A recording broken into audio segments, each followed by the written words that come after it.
is the broadcast from City Hall, the home of the Greater London Authority. Please stand by.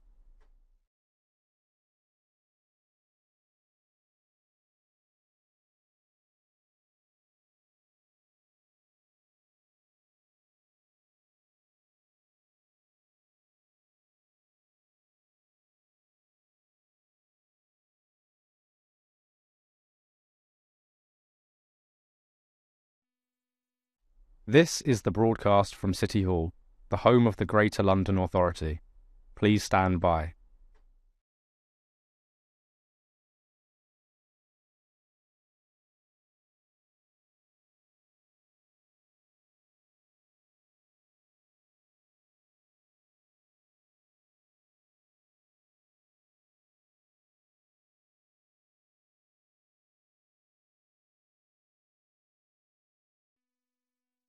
This is the broadcast from City Hall, the home of the Greater London Authority. Please stand by.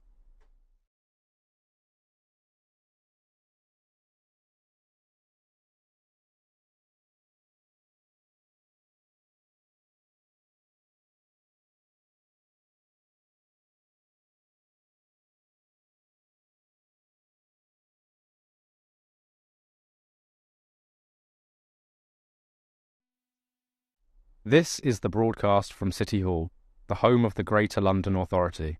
Please stand by.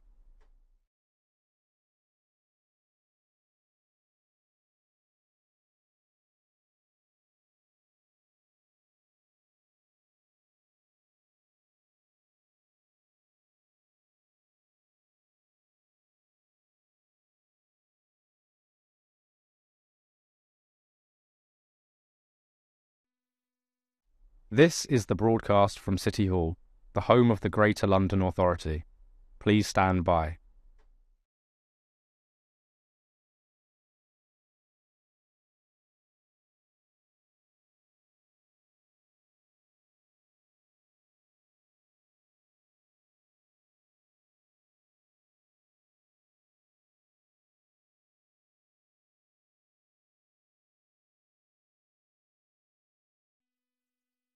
This is the broadcast from City Hall, the home of the Greater London Authority. Please stand by.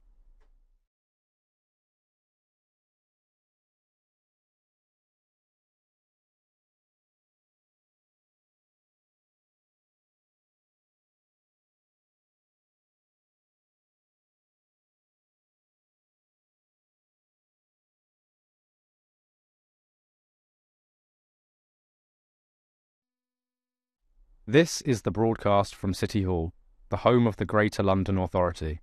Please stand by.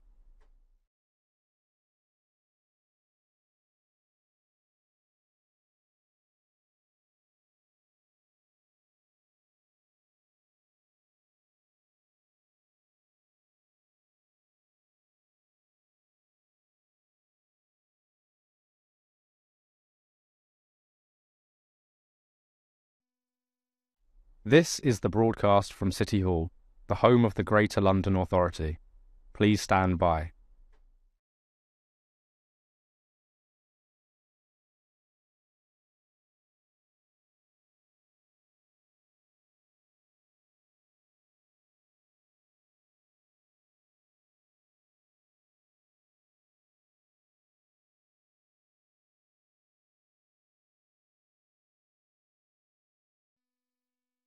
This is the broadcast from City Hall, the home of the Greater London Authority. Please stand by.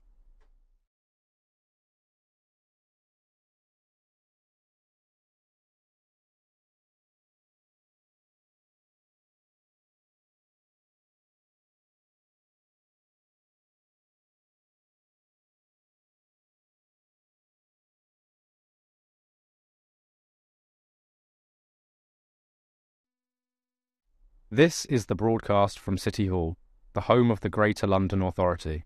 Please stand by.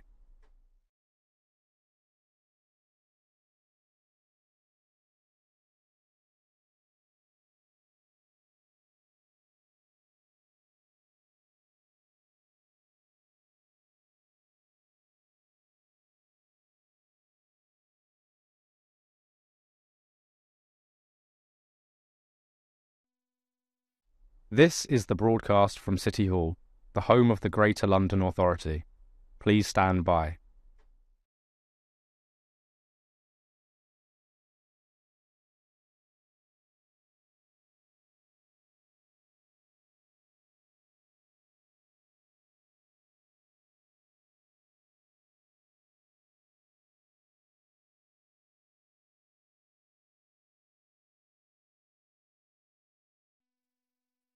This is the broadcast from City Hall, the home of the Greater London Authority.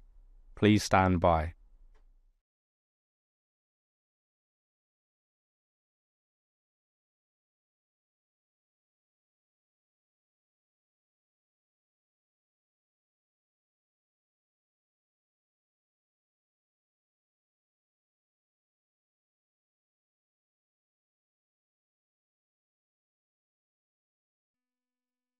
This is the broadcast from City Hall, the home of the Greater London Authority.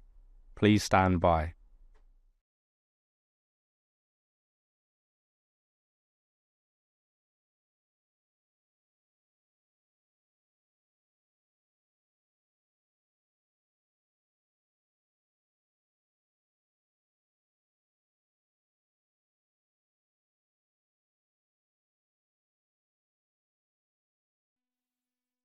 This is the broadcast from City Hall, the home of the Greater London Authority.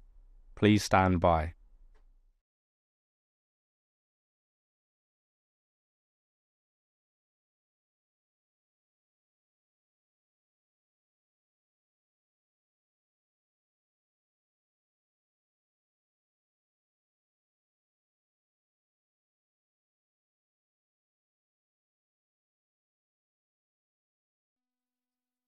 This is the broadcast from City Hall, the home of the Greater London Authority.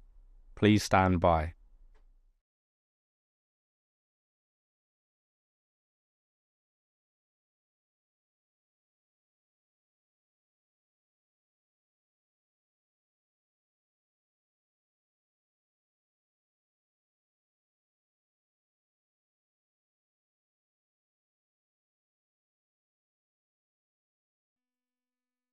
This is the broadcast from City Hall, the home of the Greater London Authority. Please stand by.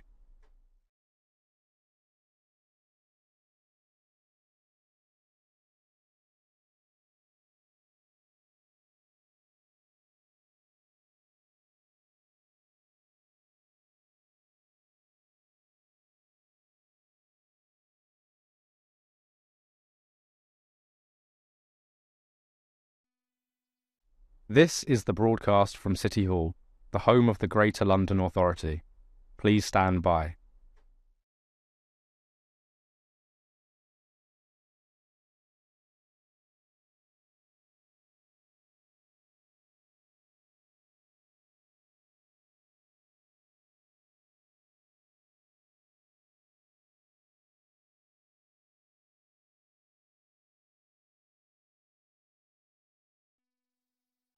This is the broadcast from City Hall, the home of the Greater London Authority.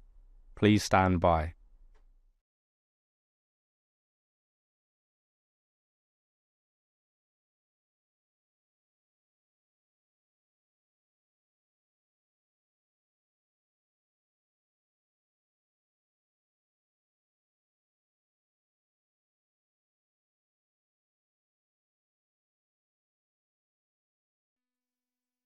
This is the broadcast from City Hall, the home of the Greater London Authority.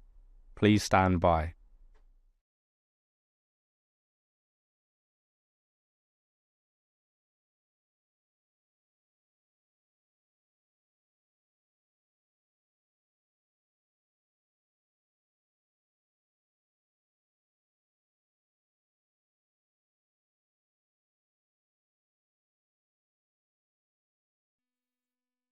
This is the broadcast from City Hall, the home of the Greater London Authority. Please stand by.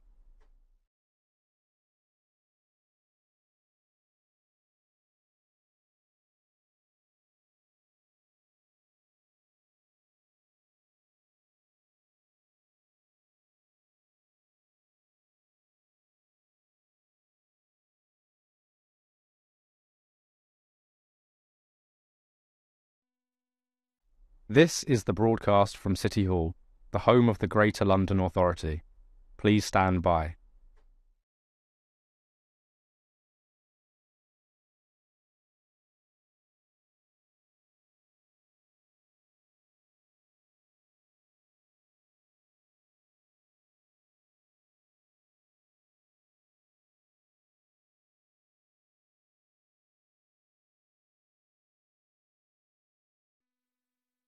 This is the broadcast from City Hall, the home of the Greater London Authority.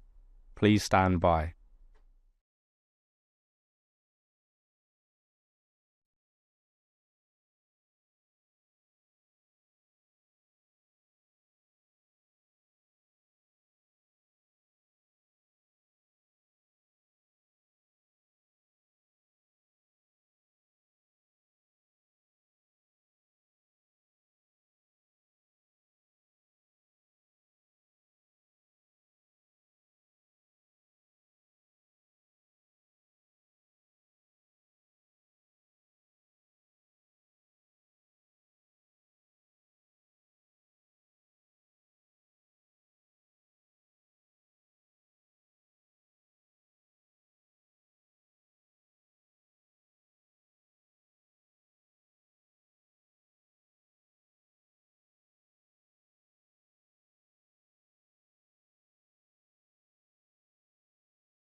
Can I welcome members and officers here at City Hall and the public here in the gallery or watching on the webcast for today's meeting of the GLA Oversight Committee. Please may I remind participants to turn your phones off or put them on silent, and can I also ask members to ensure that any electronic devices are not placed in front of their microphones. Can I ask the clerk, Nicoletta Kemp, to confirm any apologies for absence? Thank you, Chair. Apologies for absence have been received from Assembly Member McCartney, for whom Assembly Member Amart is substituting, and also from Assembly Member Donny Cooper. Thank you. Can we move on to declarations of interest and note the list of offices held by Assembly members? Thank you.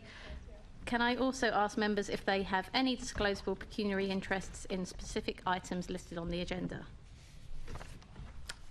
Great. Can we confirm the minutes of the meeting of the committee on the 23rd of November 2023 to be signed by me as a correct record? Thank you. Summary list of actions. I just want to quickly thank the work of the team for actually following up on a lot of those actions that we raised at the last meeting, so that was good to see. Can we note the completed and ongoing actions arising from previous meetings of the GLA Oversight Committee? Thank you.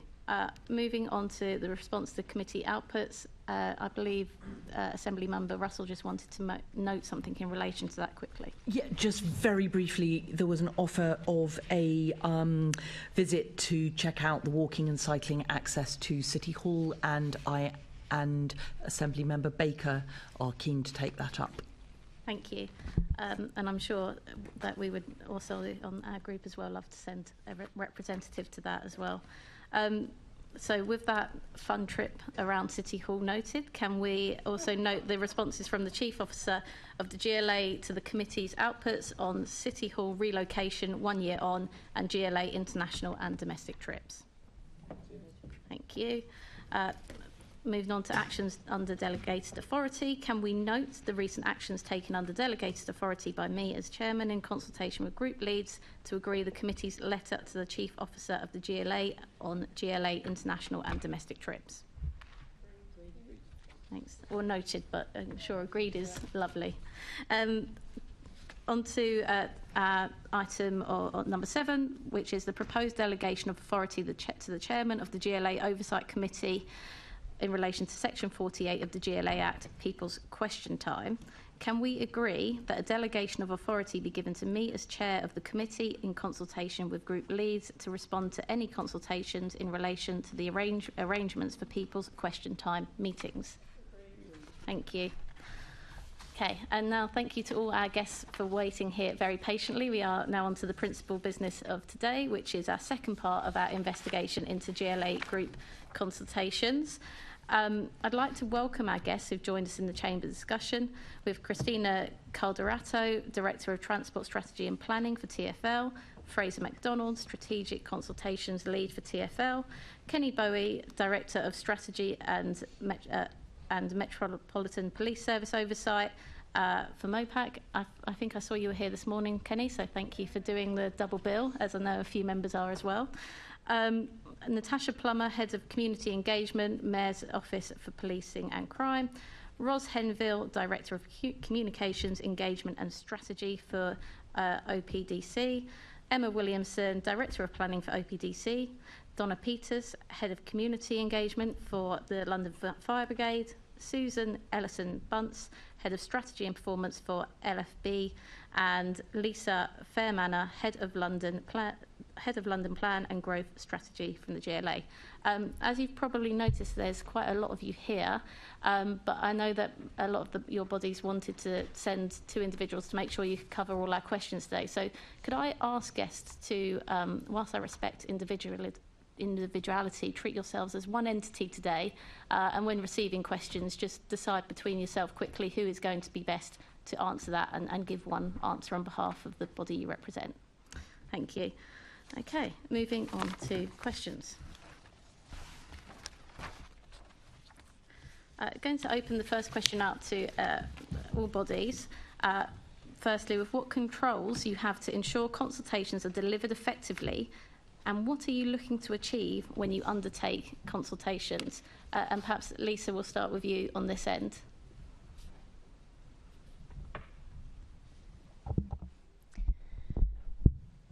I think for us, it probably depends on what the consultation is, and focusing in on planning.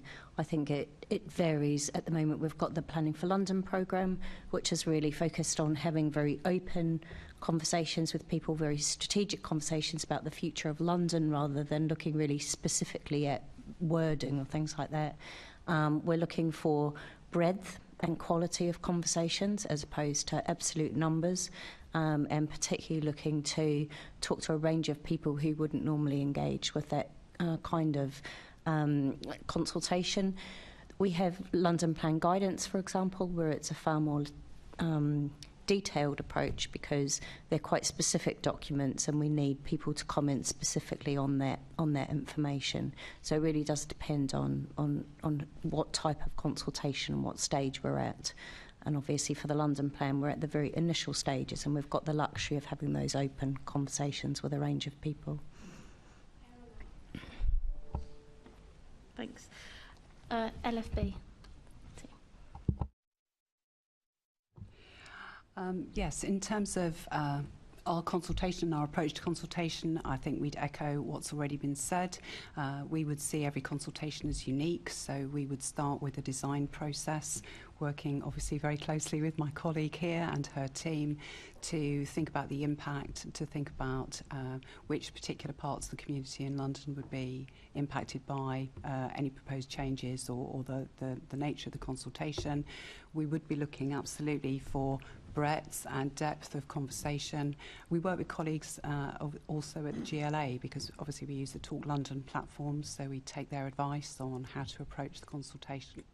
And yeah, so it's we use expertise from a large number of areas to make sure that we're covering all bases and getting it as right as we can.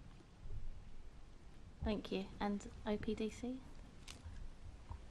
Hi, yes, so equally echoing what colleagues have said, we have an engagement strategy which we published in 2021, which has a number of different objectives for us when it comes to consultation, and we monitor that really closely, how we deliver against those objectives.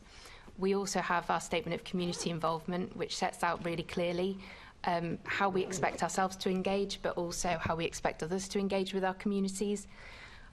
We also do quite a lot of kind of testing with community groups. So we do focus groups. We also, ahead of our SPD consultation, checked our engagement approach with a number of community residents and residents associations as well to make sure that we're engaging in the right way. Thanks.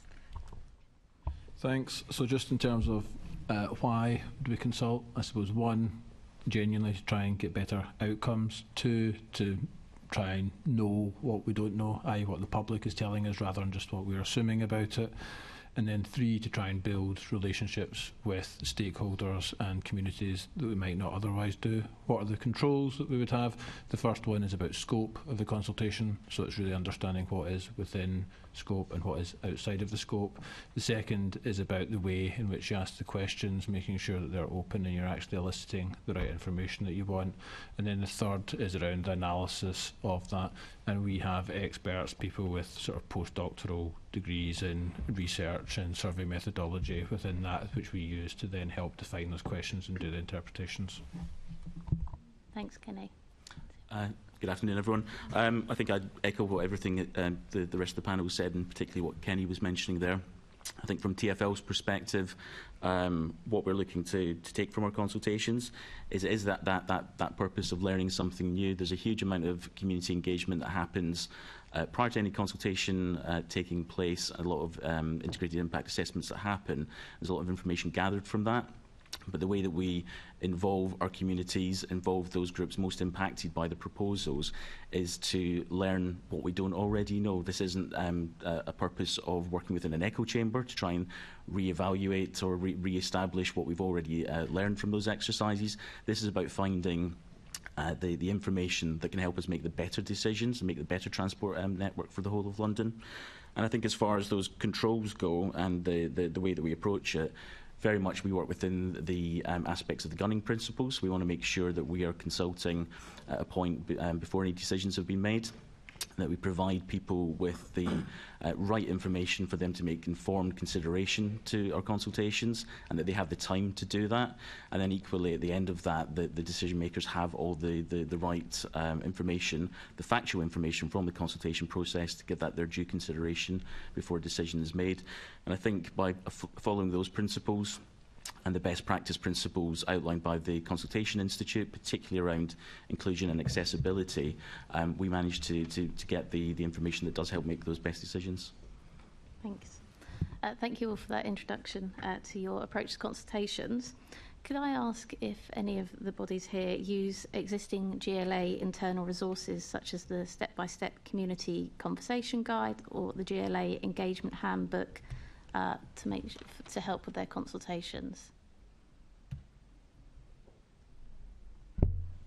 Natasha. If I could just comment. Yes, we're aware of those and we do refer to those, and we work quite closely actually with colleagues in the GLA on the work we do, particularly around the police and crime plan consultation, so yes, we do. And is your overall feedback on that's helpful? Is there anything that you think should be changed or amended, or are they genuinely helpful resources? I think they're very helpful resources, and they were developed with in consultation with others across the group. So you know, people from MOPAC have contributed to that, and others as well. So there's a cross City Hall working group around engagement. So we've all contributed to that. I find them very helpful. Thank you. Any? Yeah. We've certainly worked very closely with colleagues at the GLA and gone through those processes with them, and we've found their support really helpful for the most recent consultation we did on the community risk management plan. Thanks. TfL members, have you used those internal resources? We don't use those particular guidance or handbooks, but we have, I think as mentioned at the previous Oversight Committee, we've been building our consultation approach and toolkit for the last 20 plus years, and Mike Bartram from the Institute outlined the work that he'd done on that, and we've built on that over the years. Yeah, so we talked about that 300, apparently, I don't know if you can confirm if it is 350 pages long, but we heard rumours it's a 350-page long toolkit. Is that something that is still in use? So the toolkit that Mike developed, it was about 16 years ago, and obviously the consultation industry, the way that we approach consultations, the learnings we take from consultations, adapt that toolkit over time. We have also moved into the digital age, so a lot of what Mike has set out was the bedrock and the foundation of what we've done, and it's very much evolved over that time to be as large a suite of documents, but with new policies and procedures than perhaps that Mike would have done at the time. Thanks. Can I also ask, would anybody here representing their bodies find an agreed and published GLA-wide set of standards useful for sharing best practice and setting clear expectations with the public? And if, conversely, that wouldn't be helpful, why?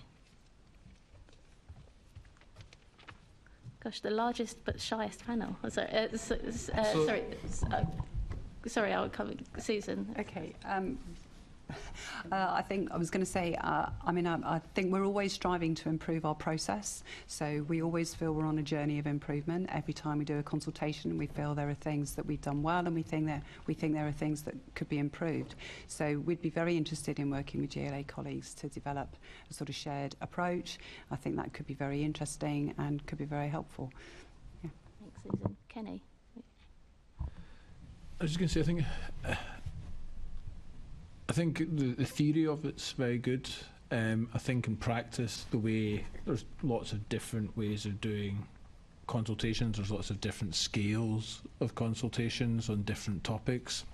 So I think if you were to do something like that, I think it being sort of anchored that sort of principle level rather than the detailed level would potentially be the most helpful way. But it would need that sort of flexibility depending on what was happening, depending if you're working to statutory consultation levels or it's a voluntary consultation on something, or if it's something which has to happen quickly but you still do want to consult and have as much engagement as possible. It depends whether you're consulting at the outset of something or whether you're consulting when it's further along. So I'm not saying it wouldn't be helpful, I just think it would need to have that inbuilt flexibility to it. I mean, I think it would be helpful. It's always good to collaborate, and we already do that in terms of talking to the GLA about our consultations, and we already use the same consultation platform as the London Plan team. So I think whatever we can do together and learn from each other, it would be helpful. Thanks. Lucy. I was going to say one thing we did find really helpful was having a person. We created a steering group and brought somebody in from the boroughs and also somebody in from strategy and comms to support us. But I think one thing that would be helpful is we did co-design work with a number of the mayoral panels, just drawing on their contacts and networks. And I think a full list of those contacts and networks that's very easy to access, and you can work like the London Housing Panel, for example, London Sustainable Development Commission. I think that would be hugely helpful to tap into existing resources early on. Thanks. I think that's an interesting point about where perhaps we should be talking more about co-design as opposed to consultation and the difference between the two, which I know is something you've obviously been working on. We discussed in Planning and Regen last week. Okay, I'll move on to Assembly Member Baker. Thanks, Chair. Morning panel. No, afternoon. Sorry, I wasn't in a meeting this morning, so I'm still trying to catch up. So I've got a few questions which are spread across different guests from different bodies. They're under the title of integrity, but I'm interpreting that as really making a process that allows genuine and proportionate influence. So hopefully those will all make sense. So firstly, for TfL guests, how do you balance and weigh a disagreement between consultees, which I think is something that comes up in a lot of TfL consultations? What's the process of trying to balance that? I mean, from our perspective, the consultation process is we work within a framework to gather that information from the consultees, and then it's about presenting that back in through fair interpretation of the information that we gather, presenting that back as a factual representation of what has been learned during the consultation process. We don't weight any of those answers in any particular way. We present the different sources of data that we collect through the consultation process, so whether it's through survey results or through representations from stakeholders, or from campaigns or petitions that might happen during the consultation process. All of that is factually represented to express the views and opinions shown by each of those groups. And there's a huge piece of work that goes on to do both the quantitative analysis of that feedback and the qualitative analysis of that feedback to make sure that we are representing the themes, the views, the feedback that have been expressed. It's not for our purpose within the consultation team to present one view over the other. It's to present it factually and correctly to the decision maker, for them then to use that with any other information they may have to make their final decision on this. So I don't think it's a case of us trying to balance out that particular opinion within the reporting of it. Obviously the consultation process includes the decisions that are taken after the consultation process. So that's, that's a process answer. We write it all down. That's great, but it doesn't really tell me what's actually done to make sure that when you have different, very opposing views, because that is a difficult thing to do. Yeah. And actually writing it all down is actually the easy bit. Deciding what to do with it is the more complicated bit. And I think that's why when we're kind of looking at consultation, it's about trying to find out how people feel about different aspects of a proposal, so how it will influence them, or how it would impact them, or how that impact could be mitigated, or what it could be like if it was different, or if they've got other suggestions as to how we could do it. So we're not really interested so much in finding out a kind of binary answers and pitting one against the other. It's more about the richness of that information, about how of the proposals that we've put forward going to influence or impact people, and us being able to adjust our proposals in light of that feedback. Now, sometimes people will have kind of different needs and they'll pull against each other, but it's weighing up the kind of qualitative feedback that enables you to make changes to the proposals that you can then put forward to a decision maker. So I think it's about the richness of the feedback that you get, rather than the kind of which side of an argument you land on. That is very difficult, though, because of course that sort of accidentally implies that if somebody just writes in saying, I don't like this, that if they don't give their detailed reasons and talk a lot about their personal circumstances, then that almost, I'm not saying it doesn't get discounted, I'm not saying this gets discounted, but it makes it quite difficult in that process for you to use that response in a way. Is there any, well, do you want to comment on that and say, Well, I think, I'm sorry, Fraser, but I think that statement, if someone wants to write in and say, I don't like this, that is enough. That's in and of itself, that's enough for us to be able to say, X many people or X amount of feelings said that they didn't like this. That's information in and of itself, and the factual information that Fraser was talking about. So if that's all that somebody puts, that's still counted, and that means that somebody will understand that opinion was expressed, and can be, the weight of those opinions can be part of the decision-making process. But where people say, I don't like this thing because, that's where we start to go, okay, so it's, and that's why we ask so many questions. So you might have something like, do you support the principle of the outcome? People might say, yes, but I don't agree with the means. And then it's trying to understand, okay, well, what about the means makes it not something that you could support? How could that be different? So you can count both the kind of factual, I don't like this, as well as learning from but I don't like it because of this, and it could be better if you made this change, or if you did it another way. And that's really helpful information for us, because that's how you kind of start to shape your proposals in a way that do have the support of the people who are responding. Thanks. Sorry, Fraser, for cutting in. No, and I think the only other thing I was going to add to that is obviously the consultation process that we deliver is also supplemented by a huge amount of stakeholder engagement and other engagement activities that we undertake. So there are opportunities as you go through your consultation process to understand the representation you're getting from certain groups, and if there's a further opportunity to then go out and speak with further groups and to provide more level of detail on that. I think we're going to come back to that sort of aspect of the groups later on, but yes, noted, thank you. Over to our OPDC guests. Sorry, there's so many of you. There you are. So it was highlighted when we spoke to, it's because we obviously had a bunch of sort of experts in consultation on 23rd November. They really highlighted that the timing of consultations is important, i.e. at what stage in the process it arrives. So can you talk us about how you set the timing of those consultations, both to make sure you get maximum input, but also to make sure that it's there in a place where it can actually genuinely influence proposals? Yeah, absolutely. So for our local plan consultation, for example, we've been consulting on that since 2016. I mean, as you can appreciate, a lot of local plan consultation is formal consultation. It's a statutory requirement, and therefore a lot of the timescales are kind of set by when you're bringing things forward. But more recently, for our supplementary planning document for Old Oak West, which is additional detail and policy to our local plan, we adopted a kind of two-stage approach where we brought in some more in-depth early engagement before we began our formal consultation. So we ran earlier this year a series of in-depth co-design activities with local people. We did an awful lot of outreach around that as well. We did pop-ups in local areas, so places that were busy where we got to speak to people who we normally wouldn't. We did one-to-ones with a number of different groups, particularly those who represent groups with voices who are less often heard. We then had a series of co-design sessions which were themed around some of the key themes in the SPD. None of this was formal consultation, but the purpose of it was to get kind of more meaningful, in-depth discussion with local communities.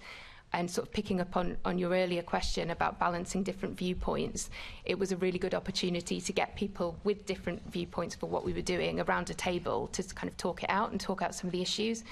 And actually what that did was informed how we created our draft SPD before we got to formal consultation. And we found that that worked really well. Yeah. So it's about, so obviously, as you say, there are statutory timelines, but not seeing that as the be-all and end-all of consultation, basically. Absolutely. It's an iterative process as well. So for us, it's been really important to do it in phases. And at the end of each phase, we publish our consultation report. We show people what's been said and how we've responded to that. We then do our next stage of consultation so people can tell us, are we getting it right? Where do they want to add more detail? And then again, we show and tell. We show what we've embedded into our policies so that people have something else to consult on or to reply to consultations on. Thanks, that's helpful. And then next question is for both TfL and OPDC on a couple of your favourite subjects, which is a couple of the most controversial consultations we've had over the past few years, which is obviously the consultation over the expansion of the further expansion of the ULEZ and the OPDC development plan with Car Giant. And can you describe any lessons that might have been learned from those consultations, which did generate quite a lot of discussion and controversy? What have been your sort of takeaways from that? I mean, from my perspective, one of the key learnings from any consultation, but particularly from ULEZ, when you are reaching out to such a huge audience, I think across London and the home counties, we were looking at an audience of something in the region of sort of 9 million people potentially impacted by that, is what improvements can you make to your strategies about being inclusive and accessible and visible to enough people to make sure that they have those opportunities? I think we did a great job at doing that, but it's the one area where innovation and opportunity always persists in any consultation that you do. And off the back of the ULEZ, it's created new opportunities for us to speak to particularly groups and organisations representing those with protected characteristics to talk about what's the more meaningful way that we can talk to their constituents, to their members, to their audience, to actually get a message across a lot clearer. One thing I've learned from working with them recently is sometimes we're assuming too much that the way that we speak is the way that they want to have this information shared with them, and there's different ways, different language, different approaches that we can both communicate in the first instance, but also listen. Sometimes people want to be able to communicate back in the language that's written best preferred by them. For example, British Sign Language. Somebody might want to provide a consultation result in that particular way, and we need to be open to that. And that was one of the interesting things that, as ULEZ was happening, the act around the BSL as part of the British language was coming into force, and so we had to think about the ways that we could service that community in the future and moving forward to make sure that their voices were actually heard. Okay, thanks. I'll come back and follow up there. Thanks. I think, well, first of all, neither Ros or I worked at OPDC at the time of the car giant situation. So all lessons, no, none of the... No, we've got. So I've got lessons learned, sure but we just don't have personal experience of the conversations that happened at the time. I think it's also important to say that when we started off the local plan process, car giant did actually support the allocation of their site for housing, and change their mind and change tack through that process. But however, we have learned lessons from that situation, and when we modified the local plan, which was in late 2020 and in 2021, we made sure that we had really detailed conversations with all of the site owners for the new sites that were going into the local plan that replaced the car giant site. We got statements of common ground that were actually formal documents that were signed by each of those landowners that confirmed that they supported our site allocations, which were submitted with the local plan and are actually online. And that engagement has basically continued. So as we've gone on when we actually went through the modifications and then we had the hearings, we were in constant discussion with those owners about whether they were still happy with what was in the plan. We actually did make some changes through that process that were then agreed by the inspector. And then since then, as we've gone on to develop the SPD, which is more detail for Old Oak West, which is a core area around HS2, we've continued detailed discussions with all of those landowners and talked to them about the documents and the policies that we're bringing forward as we go forward. Thanks, Emma. And my next... Assemblymember Baker, do you mind if we take a quick pit stop to Assemblymember Boffer, I think, wants to follow up on car giant? Yeah, Thank absolutely. you. Thanks. Thanks very much for that. The processes have changed. What did you do wrong?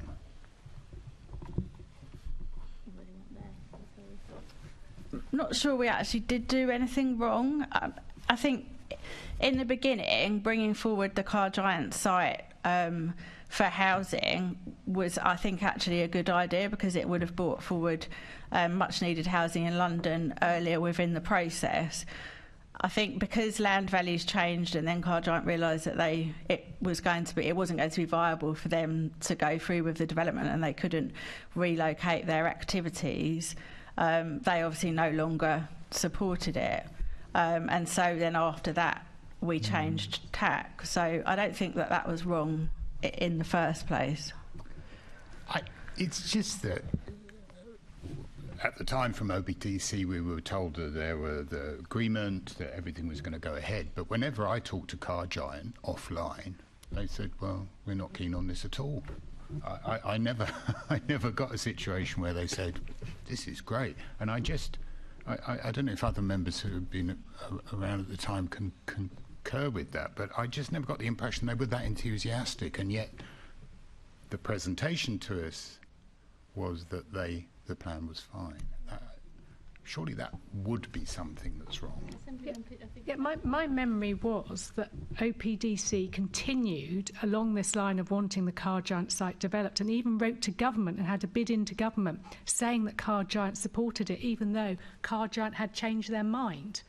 So I think our concern is that what have you looked at to us is a mistake. You haven't brought everyone with you. So what have you learnt from that? What went wrong there is what I think. Thanks. I will defer as you do that I wasn't there, but Assemblymember Boff and Pigeon probably remember that time better.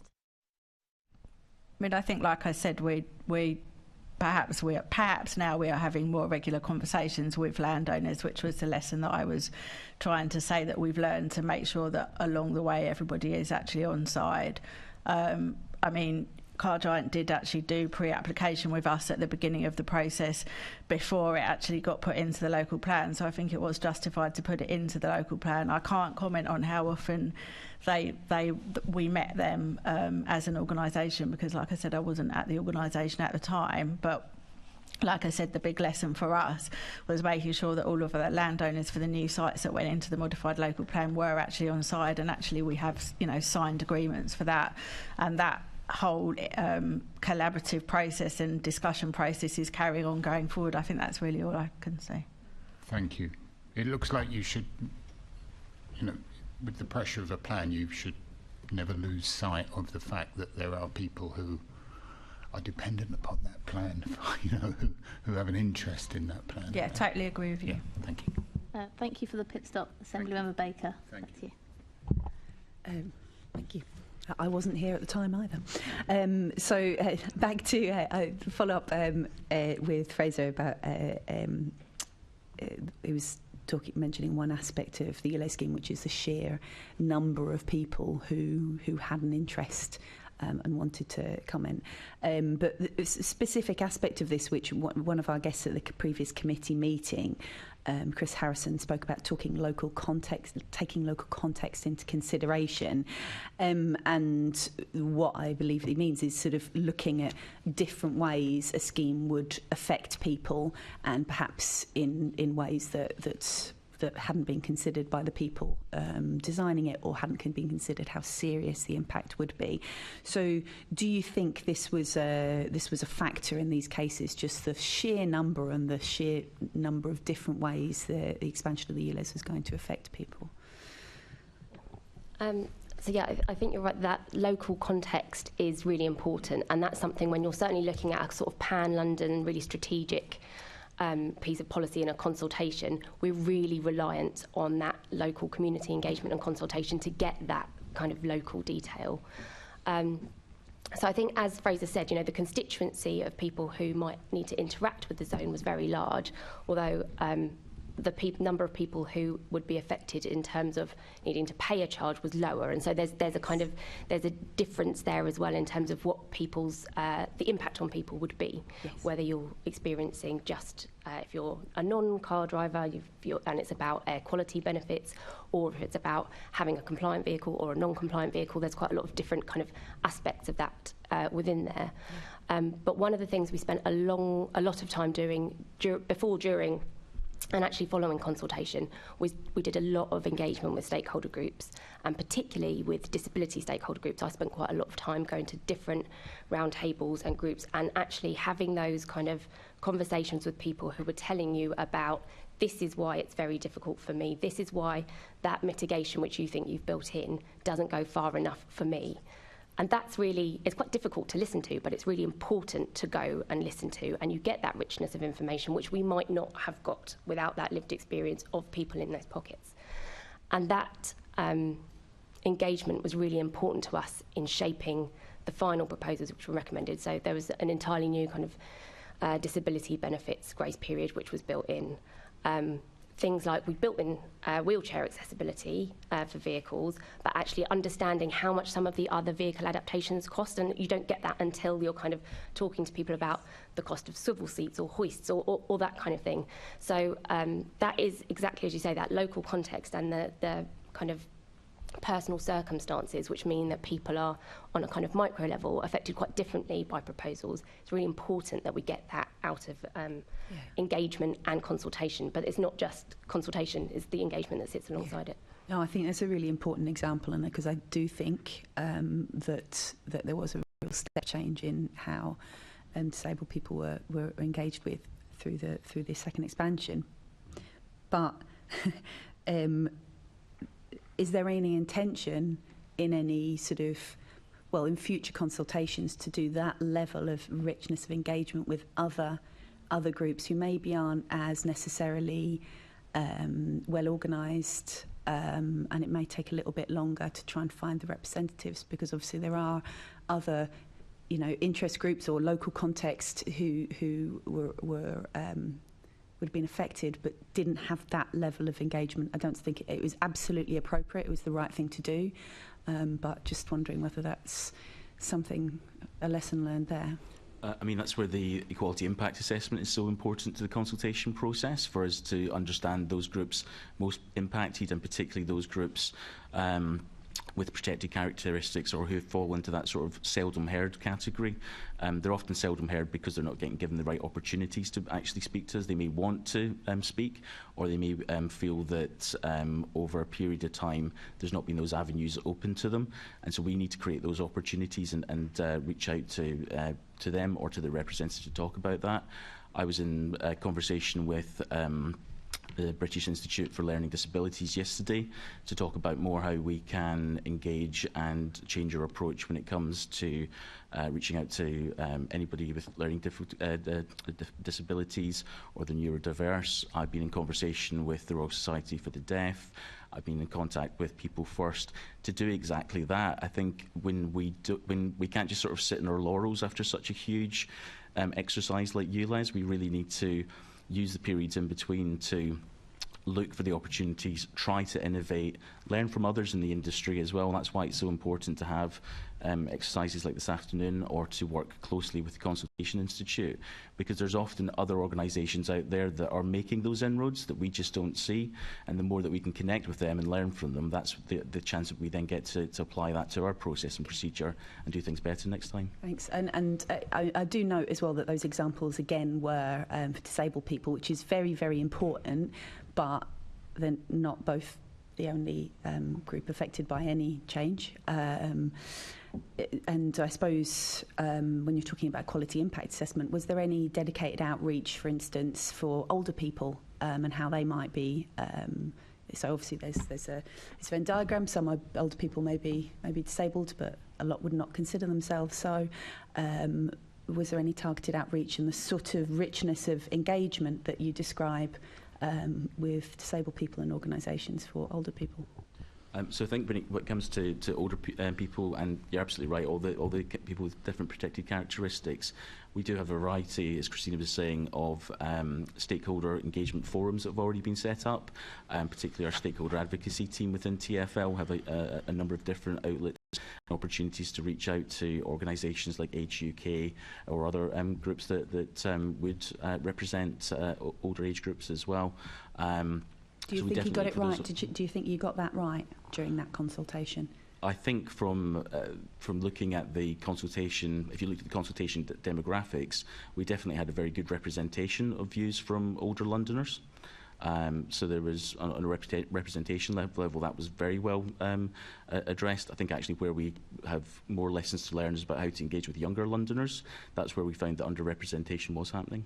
All right, but that's just numbers, isn't it? That's not necessarily the impact and whether they were strongly represented in the outcome. Do you think that the views of older Londoners in this case were adequately represented and taken into in the final design of the scheme? Yeah, so I think, as Fraser said, in terms of the people who we saw responding to the consultation, that older demographic was represented. And I think, as you've also alluded to, lots of the stakeholder organisations who represent disabled people also represent older people. One of the other things, and I think this is something, I think going to your point, something that we can learn about and build upon, and I'm sure we can do more of in future, is some of that community outreach. And there were different ways that we tried to do that, like I spoke at a Black Child Clean Air conference, and I think that was a real eye-opener in actually how we can do different outreach to make sure that we are getting to different communities. And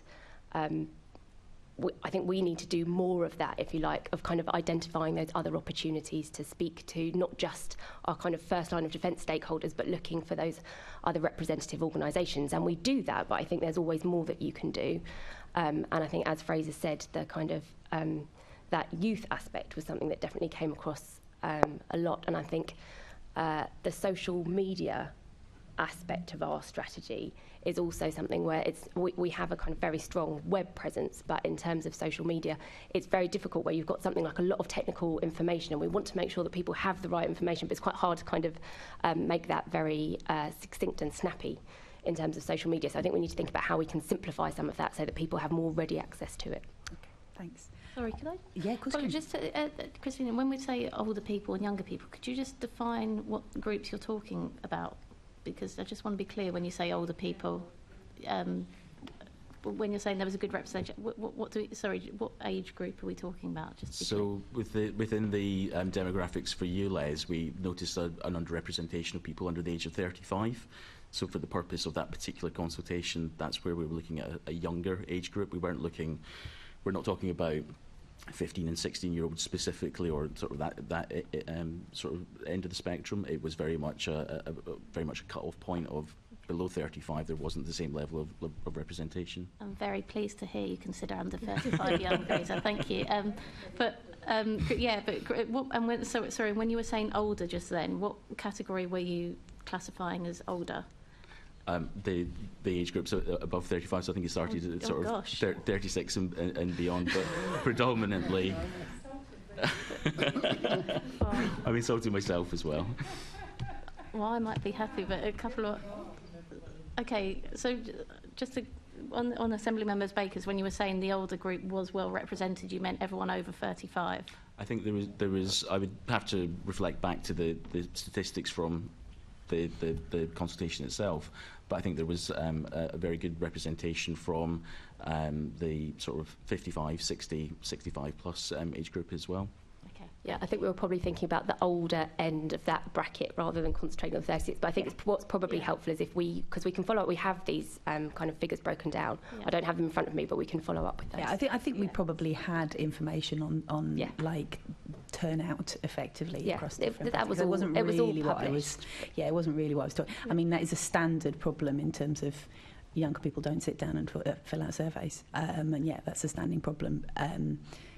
My question is really, how much of an impact is that, you know, who needs to be involved in the design of schemes? And you described in great detail, you know, engagement with disabled people's groups, absolutely correct, the impact that had on the scheme. And I was just picking another group out who I know lots of them had very, very strong views and actually quite detailed concerns, and I wasn't aware of any detailed engagement that had an impact on the outcome of the scheme. That was my specific question, not really about turnout, because yes, in general, pensioners are going to fill out forms and stuff like that and answer consultations, but that doesn't necessarily mean that's a good or bad or indifferent thing.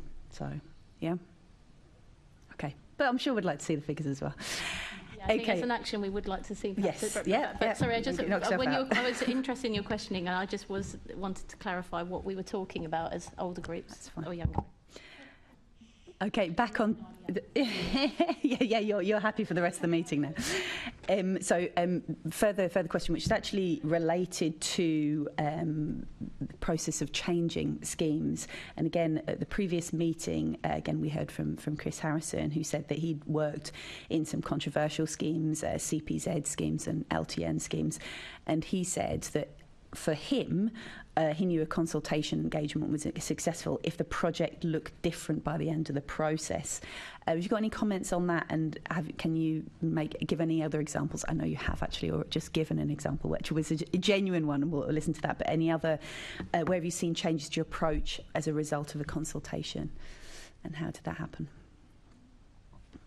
Just to add to what Christina obviously said on ULEZ, if I was using another example of a major and significant recent consultation, the work that we've done on Superloop has generated a great deal of change that came off the back of that.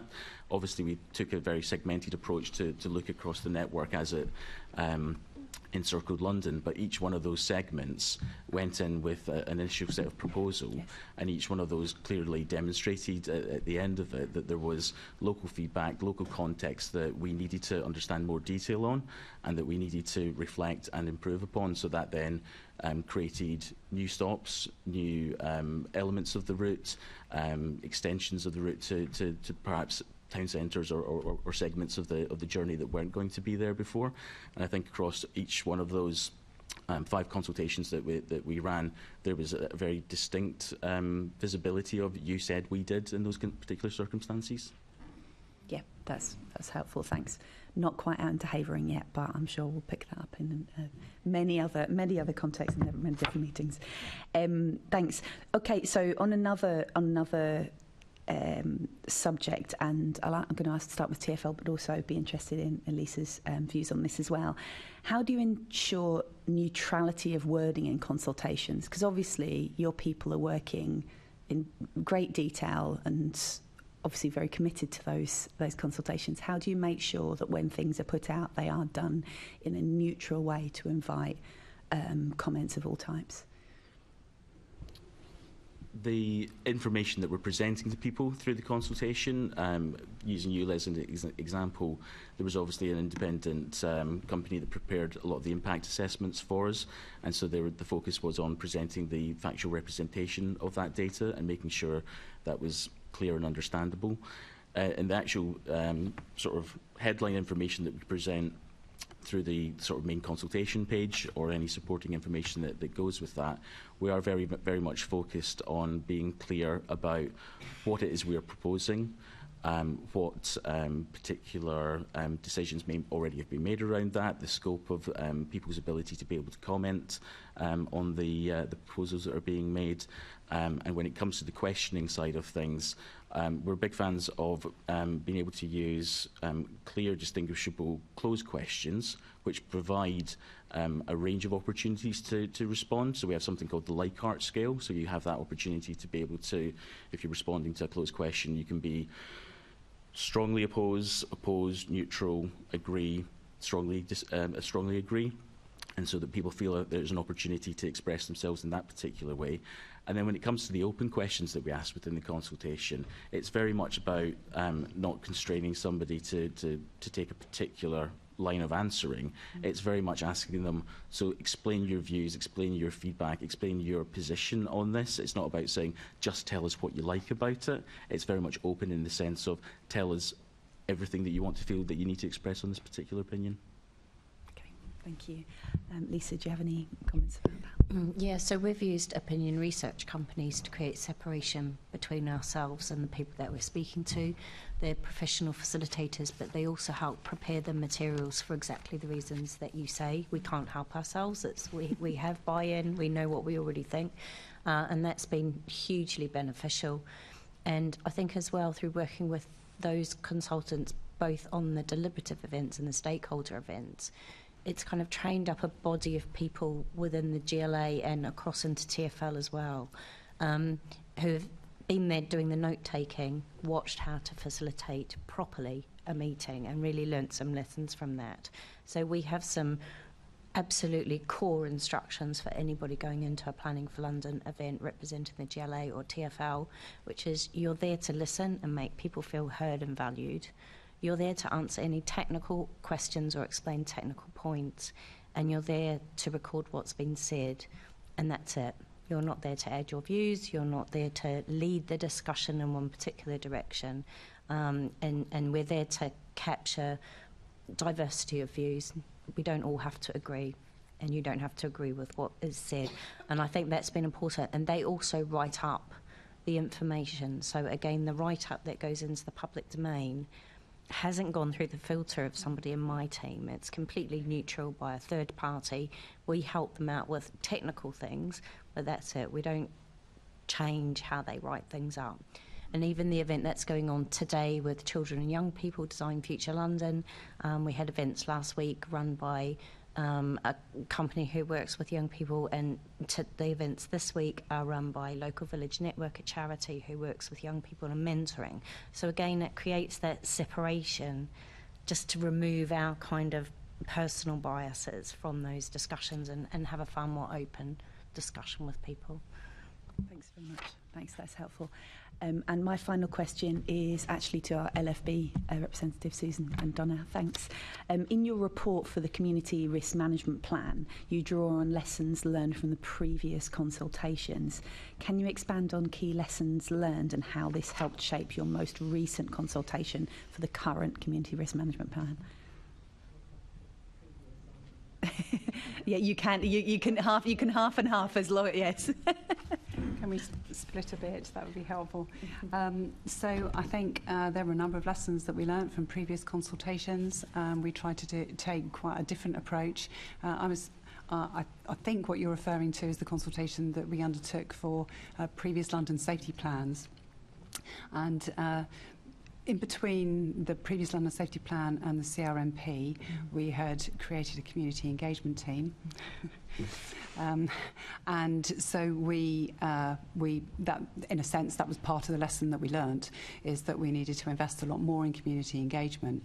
But one of the underpinning principles of the CRMP, well before we got to the consultation phase, was that we wanted to be service-led in our work, but we wanted to be community-focused.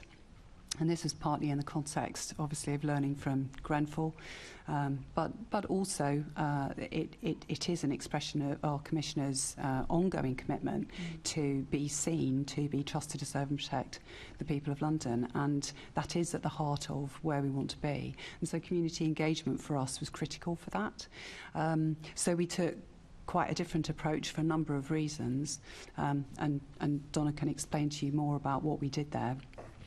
I think we continued with some of the things that we'd learned that worked well. So we used the Consultation Institute for contentious, big consultations prior to that, and we'd found their support really helpful, and they had guided us through that process, and we used them again for the CRMP. And you know, you heard from Mark Bartram before, and we found his support, you know, and that of his colleagues invaluable in the work that we did. And I think I'll hand over to Donna. Thank you. Obviously, it's the first time that I've used one of these, so apologies. I think I would echo what colleagues have said, really. For me, front-loading our consultation with a lot of pre-consultation engagement, but that really has to start with the equality impact assessment, recognising, you know, who's the greatest impacted by the consultation that we're going to be running, and then front-loading the consultation with a lot of engagement around, you know, how should we approach it, designing the consultation, you know, thinking about how do we actually reach into those communities that would be most greatly impacted. You know, at the time, obviously, when we were doing our community risk management plan consultation, it followed, you know, the tragic incident at Grenfell, you know, so there were a lot of people within the built environment that had a lot of concerns. So it was really important for us to ensure that we were doing that in-reach assertively, and that we were co-designing our approach. And that's what we did. We front-loaded our consultation. We took an iterative process, as colleagues have described as well. And we did have some times when we got stuck sometimes, and we would then deploy Delphis, which allows you to, you know, have roundtable discussions to really dig deep into what the solutions are to whatever the challenge was. I'm trying to think of some which I can't at the moment. I'm hoping that that's helpful. Yeah, that's really helpful. And I suppose if there's anything more that you think afterwards you'd like to send us, then I'm sure that I hope that would be welcome. Yeah. And back to you, Chair. Thanks. And thank you for your work there on that big section of questioning, Assemblymember Baker. Assemblymember Russell. Thank you, Chair. So this next section is on accessibility and visibility of consultation, and I was just looking at the, you know, sort of the Consultation Institute describes accessibility as consultees must be able to have reasonable access to the exercise, and this means that the methods chosen must be appropriate for the intended audience, and that effective means are used to cater for the special needs of seldom heard groups and others with special requirements. And it goes on to say you mustn't let the digital divide exclude anyone. Now, we heard in our previous hearing from Claire Delmar from Listen to Locals, who said that for consultation to be effective, presence at all times is really important, because the people you're trying to consult with may not be able to fit in with your consultation event at a particular time and place, but they may well want to have their say. So you've got to have a means of people being able to respond to a consultation at a time that suits them, and that it's easy for them to do that. So in light of all of that, just as a little bit of context, my first question is for TfL, and it's about balance. I mean, it's kind of, yes, how do you make sure that you get a very broad range of views? I mean, I would say young people are actually a lot younger than 35, and actually making sure that you are talking to people who are under 18, and you know that to kind of children and young people is an important element, even about traffic schemes and transport issues. Young people and children will have views. So yes, you've got the sort of, how do you sort of reach out, making sure that you're getting a really broad group of people responding to your stuff, and are there some methods that are more expensive than others, and how do you make the decisions about where you deploy the methods of consultation that may cost more? So that's for Transport for London, and I don't know whether Christina or Fraser wants to go. So accessibility, visibility, inclusion is a massive sort of cornerstone of what we try to do within the team. We do have a broad range of different tools within our toolbox when it comes to how do we try to connect with as many local voices and differing voices from across all of our different communities. And that's a sort of toolbox we've been adding to over the last couple of years. We took a lot of learning from our step-free access consultation because, again, coming back to sort of the disability angle, there was definitely groups within that we had previously struggled to reach through TfL consultations, and we did a lot more of what Christina was talking about in the actual specific outreach work to different impacted groups. In fact, we went to groups who had said they didn't even realise TfL did that sort of thing, which was a real eye-opener to us, because we thought, we broadcast a lot of this information, we share a lot of this information, we invest a lot of money, time and effort to make sure communities understand what's going on.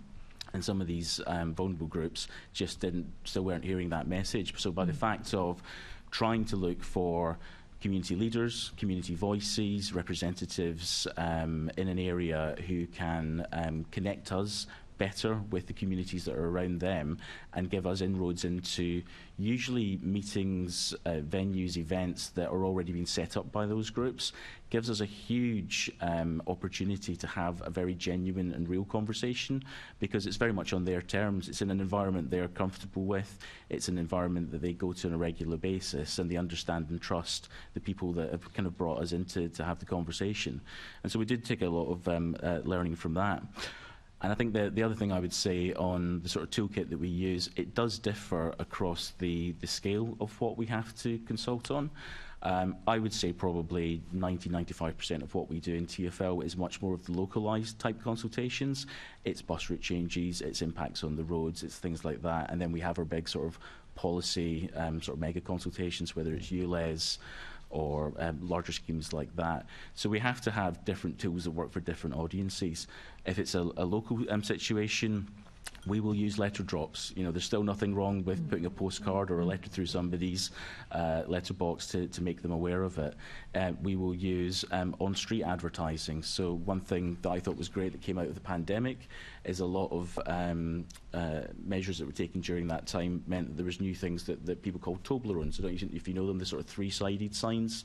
And that was something that we'd never used before. So again, we started using that a lot more, getting away just from using things like bus stop posters to actually using all of the street space to be able to use these kind of that kind of signage and giving people access in that particular way. We use the local press, we use local stakeholder groups. We use events at local community centres. We'll do flyering on the streets where we'll bring in organisations that will just get out there and go to community hubs to share that information with people, to give the people the information and help direct them either to where they can access that information, either online or offline, or perhaps direct them to more of a sort of exhibition style event that we might be holding at a later point in time. So there's a lot we're trying to do out on the sort of doorstep and within the areas most impacted. But then when you come to the larger pieces where typically cost prohibitive, if you're trying to do something right across the whole of London, trying to run community events in every single borough at the times that people particularly want to access that information can be difficult. And so we will typically resort to more national press and local press, radio adverts and things like that as well.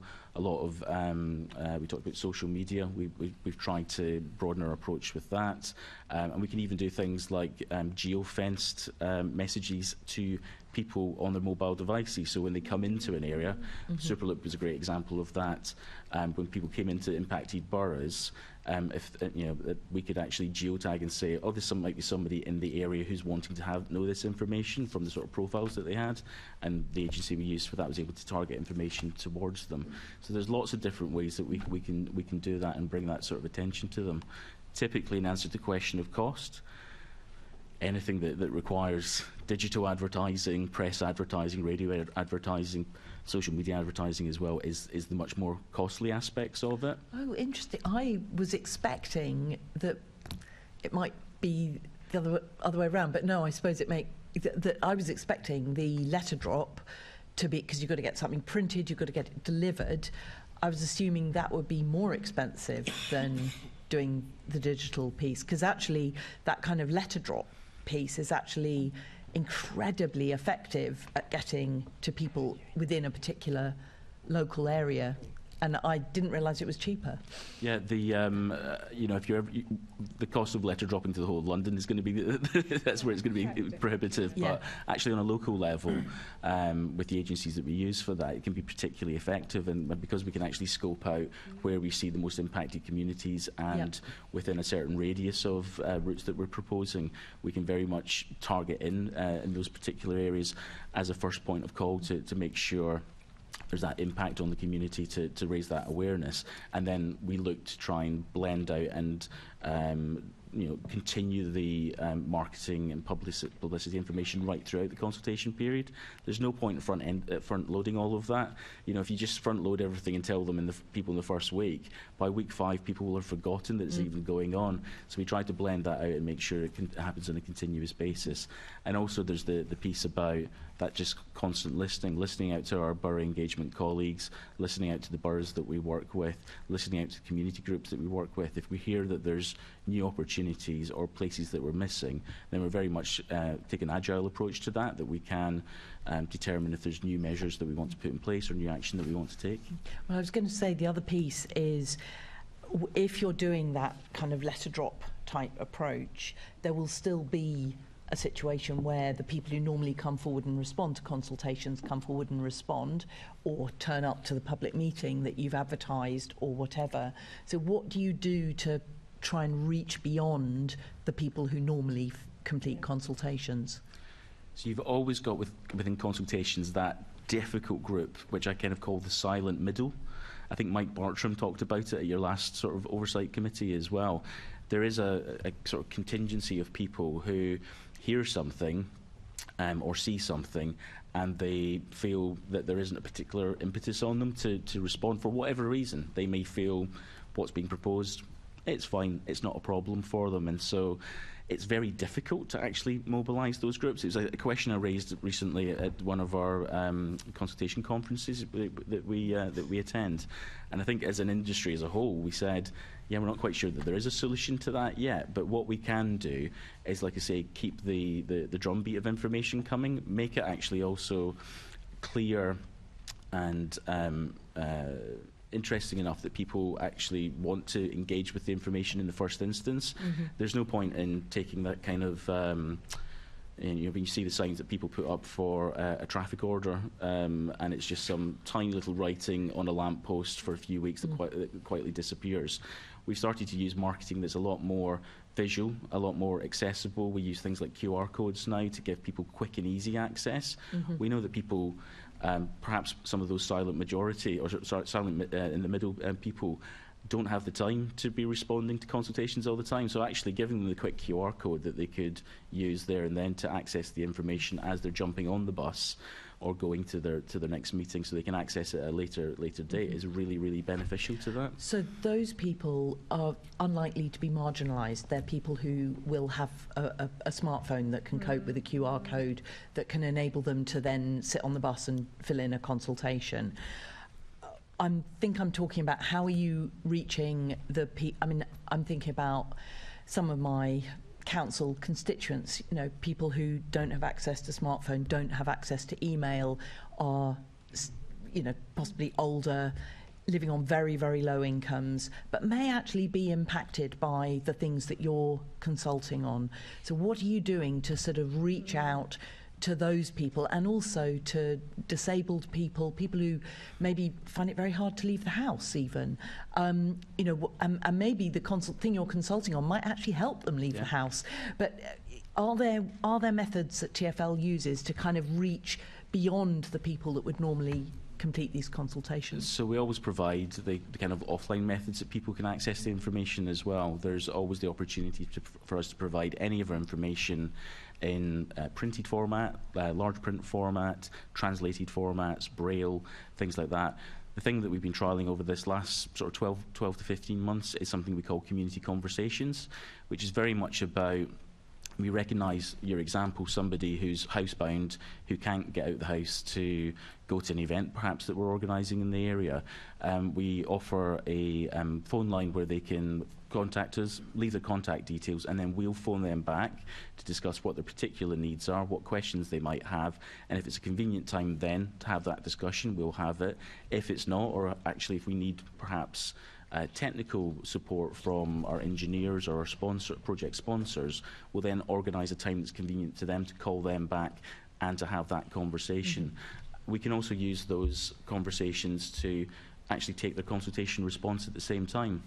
On the Central London bus review consultation that we did a few years back, we actually got a huge number of older residents using that particular service to say, I'm not quite sure I understand how this is impacting on my local route, can you take me through it?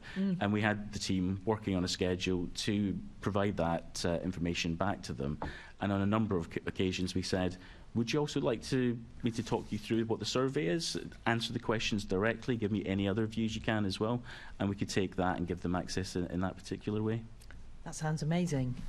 Potentially quite expensive, having that intensity of interaction, but it sounds like, like it really enables more people to engage. It's a service that's building. I think we always have to keep it under review. If we start to see the kind of volume of calls, then we also do have our TfL contact centre, and they work with us to be able to provide extra capacity and things like that. But at the moment in time, with the amount of use we've been getting through it, we've been able to cover that within the resources within the consultation team. Thank you. I was just going to add on the youth point, young people point, because we've also got a TfL youth panel. I was just going to add that in. So that is youth, probably more in the age range that people had in mind. So that's 16 to 25-year-olds, and it's kind of 30 volunteers. But they really help us. So we hold workshops with them. We can have project workshops. We can have more kind of strategic workshops. Hold roundtables with them and other young Londoners. So there are other ways that we reach out to that younger demographic as well.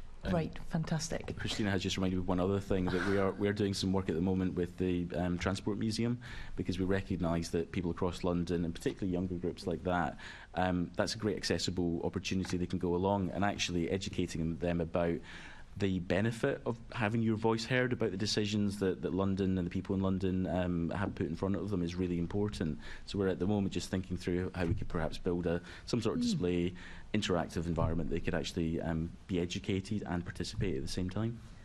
So that they'll become perfect citizens, responding to TfL consultations in perpetuity.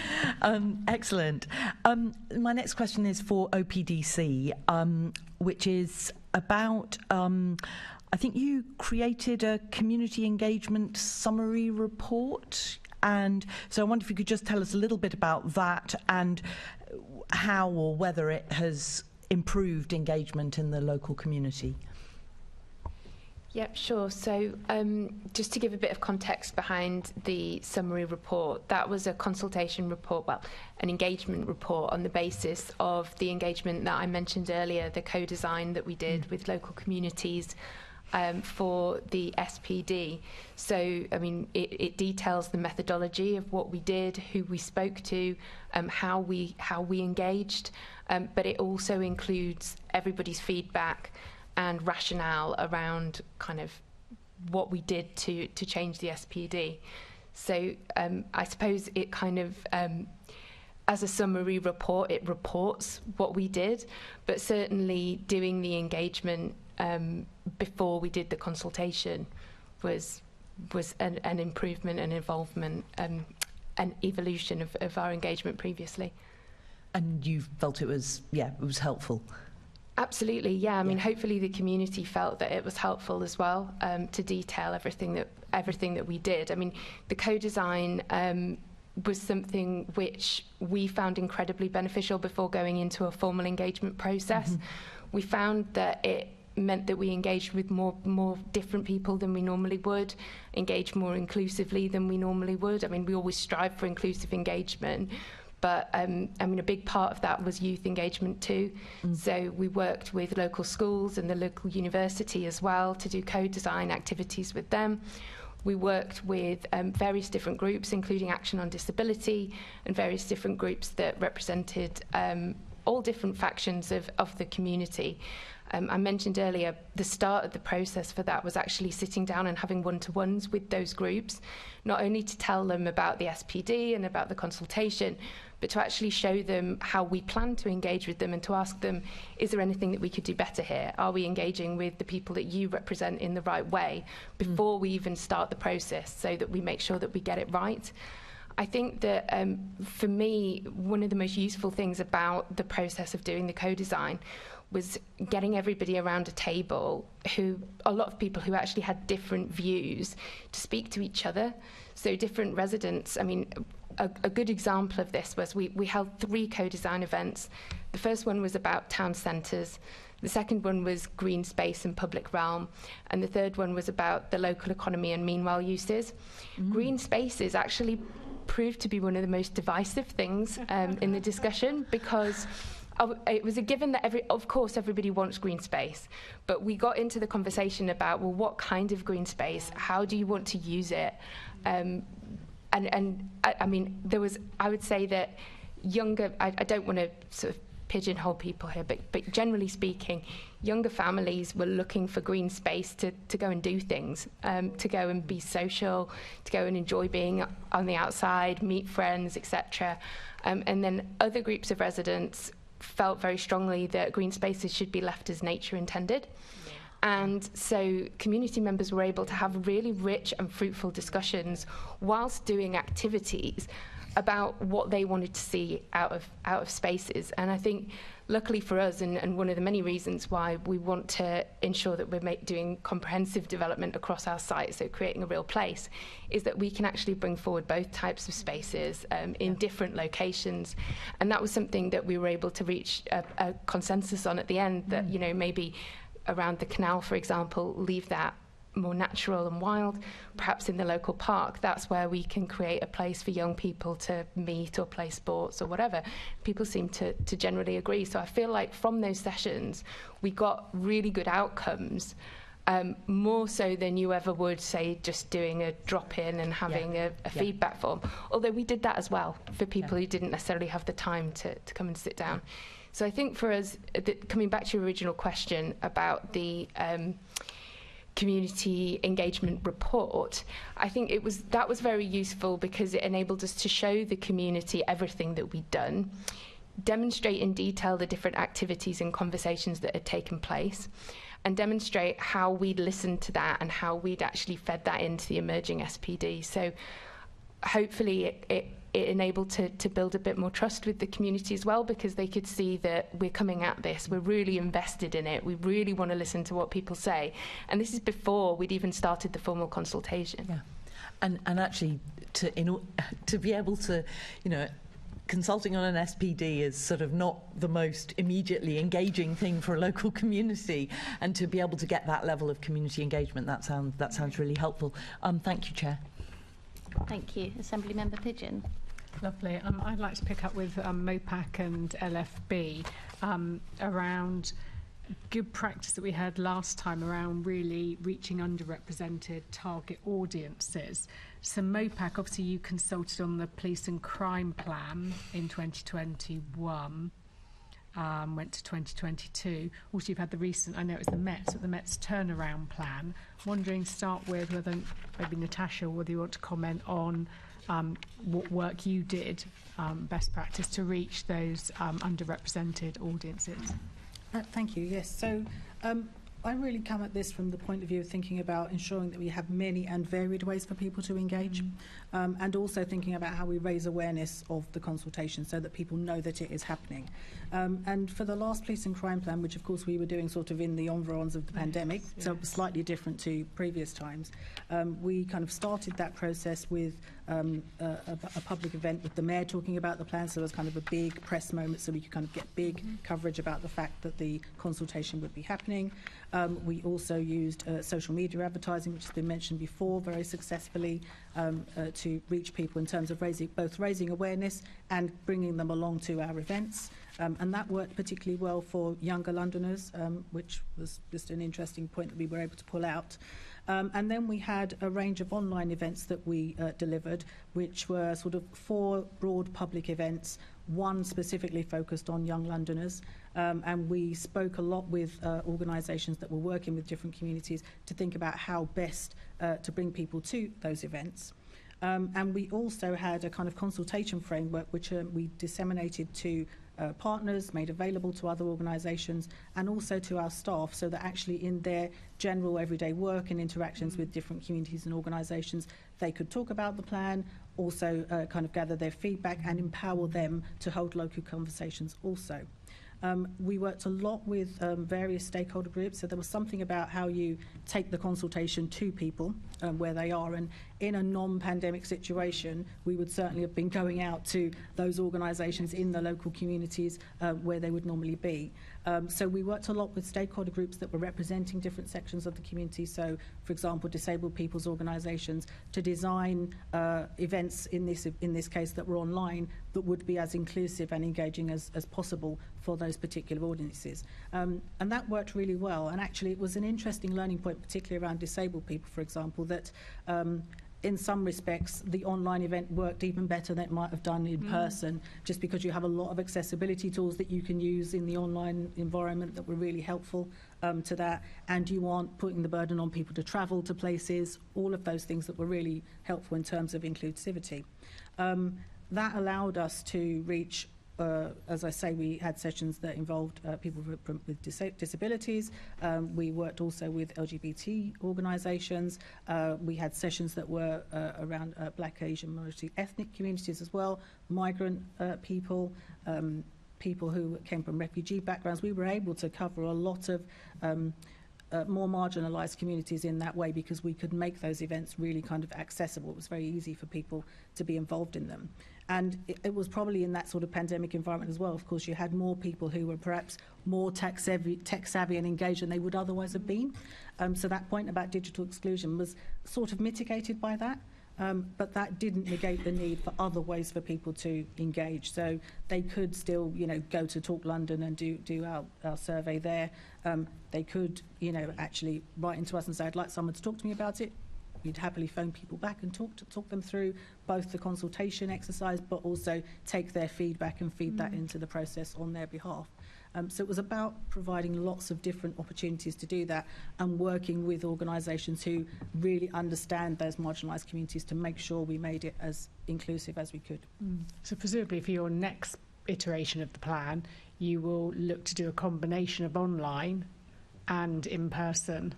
That will most certainly be within our considerations, and in actual fact, sort of off the back of the pandemic, we've continued with our work around kind of doing online activities, but we actually do hybrid events now. So around the Mayor's Action Plan, we do all of those events in a location, so we take them to different parts of London, but we always then have a kind of digital element to that where people can be in the same event with us from wherever they are. And we've developed a lot of skills around that, and that works quite well as well. That's good. I do just worry about the sort of people who were cut off in the pandemic because they didn't have a tablet at home, and somebody I know used to go to the library to access emails, and the library was closed, and then completely lost all their social network, all the organisations they were part of, and I don't think has ever fully recovered from that, and actually would have been someone who would have fed into and gone to consultation events, but now has kind of lost the confidence in that. So there is still a group of Londoners we need to engage with. Let me come along to far, and I don't know, Donna, if you want to answer from your recent community risk management plan consultation, how you started earlier talking a bit about that and how you sort of front-loaded the consultation, but do you want to talk a bit more about how you reach those underrepresented groups, and particularly perhaps talk a bit more about how borough commanders maybe supported direct engagement with communities? Yeah, I was going to go there actually. So a huge part of what we did early on really was building the capabilities and the capacity of our borough commanders, recognising that our firefighters see our are marginalised and underserved communities, a lot of communities that wouldn't come out to consultation events. So we really helped our borough commanders to build their skills, to understand stakeholder mapping, to really look at their local borough, to look at who the partners are that they're engaging with, where those local networks are, and especially with the pandemic, recognising that, you know, a lot of local groups were set up during those pandemics, and looking at how we could both use our fire visits, so our visits when we've been called out, and also our local partners, the boards that we sit on. And what we did quite a lot of actually during our engagement and our consultation was actually looking at how we could use participatory budgets to actually turn over some of the power to our communities to actually lead those conversations for us. I think a lot of what colleagues have said is I'd mirror, but I think just to add on to that, it's the spaces that we actually get into that other partners weren't able to get into, and how we actually ensure that we make use of those conversations to really find out what were our communities were concerns, what their wants, needs and expectations were of our service. During the pilot service, we introduced something called a social impact tool, which really got the pilot boroughs to think about what's the actual impact of our engagement and what impact are we having with our communities. And in the pilot phase of the community engagement team, what we did was we actually had a series of firefighters as well as borough commanders that were skilled up to use that tool. And so they were having conversations that we wouldn't normally have, which allowed us to really understand better how to engage with communities. A lot of what we did was using local networks to be able to use their newsletters, their media platforms. For example, when we were engaging with the Muslim community, we used their local news networks. And we were having, you know, our assistant commissioners being interviewed, having conversations, which really generated a lot of interest. And actually really, we found that a lot of communities all of a sudden found out that we were actually interested, you know, in really listening to our communities and hearing from them, from our underserved and seldom heard communities.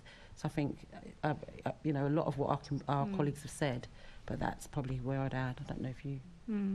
Well, just to add a little, also of course all backed up by data and analysis to identify which communities were potentially more impacted than others, which ones we particularly needed to hear from more, the communities that we have generally found harder to reach ourselves, that we've seldom heard from, and it prompted us to take different approaches and offer different platforms for them.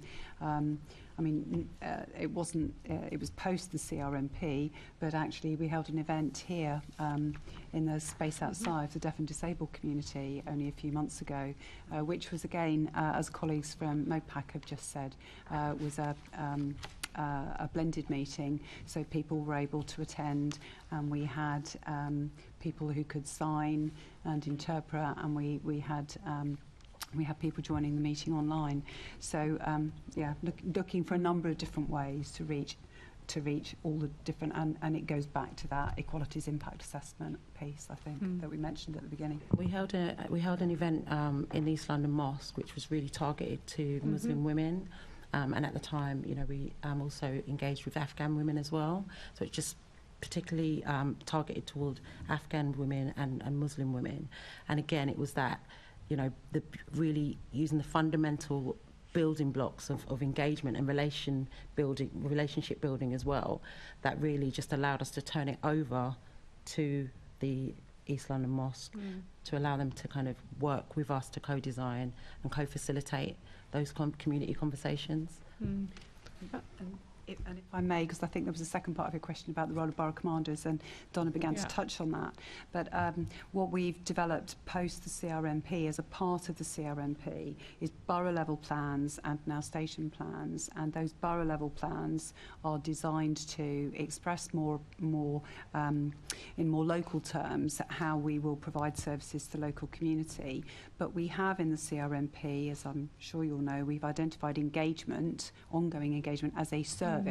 And in a sense, it isn't a service, but we wanted to use it. We wanted to use that terminology to just highlight how important that is for us, and how we wish to develop this ongoing relationship, so that we don't have to always do just big set pieces when we are developing a new plan, that we begin to develop ongoing relationships with different local communities, so that it does become much more iterative. So to build on the learning, I think that we developed through the CRMP process, and similarly to what Ros and others have said, it feels to us that this ought to be an open dialogue all the time.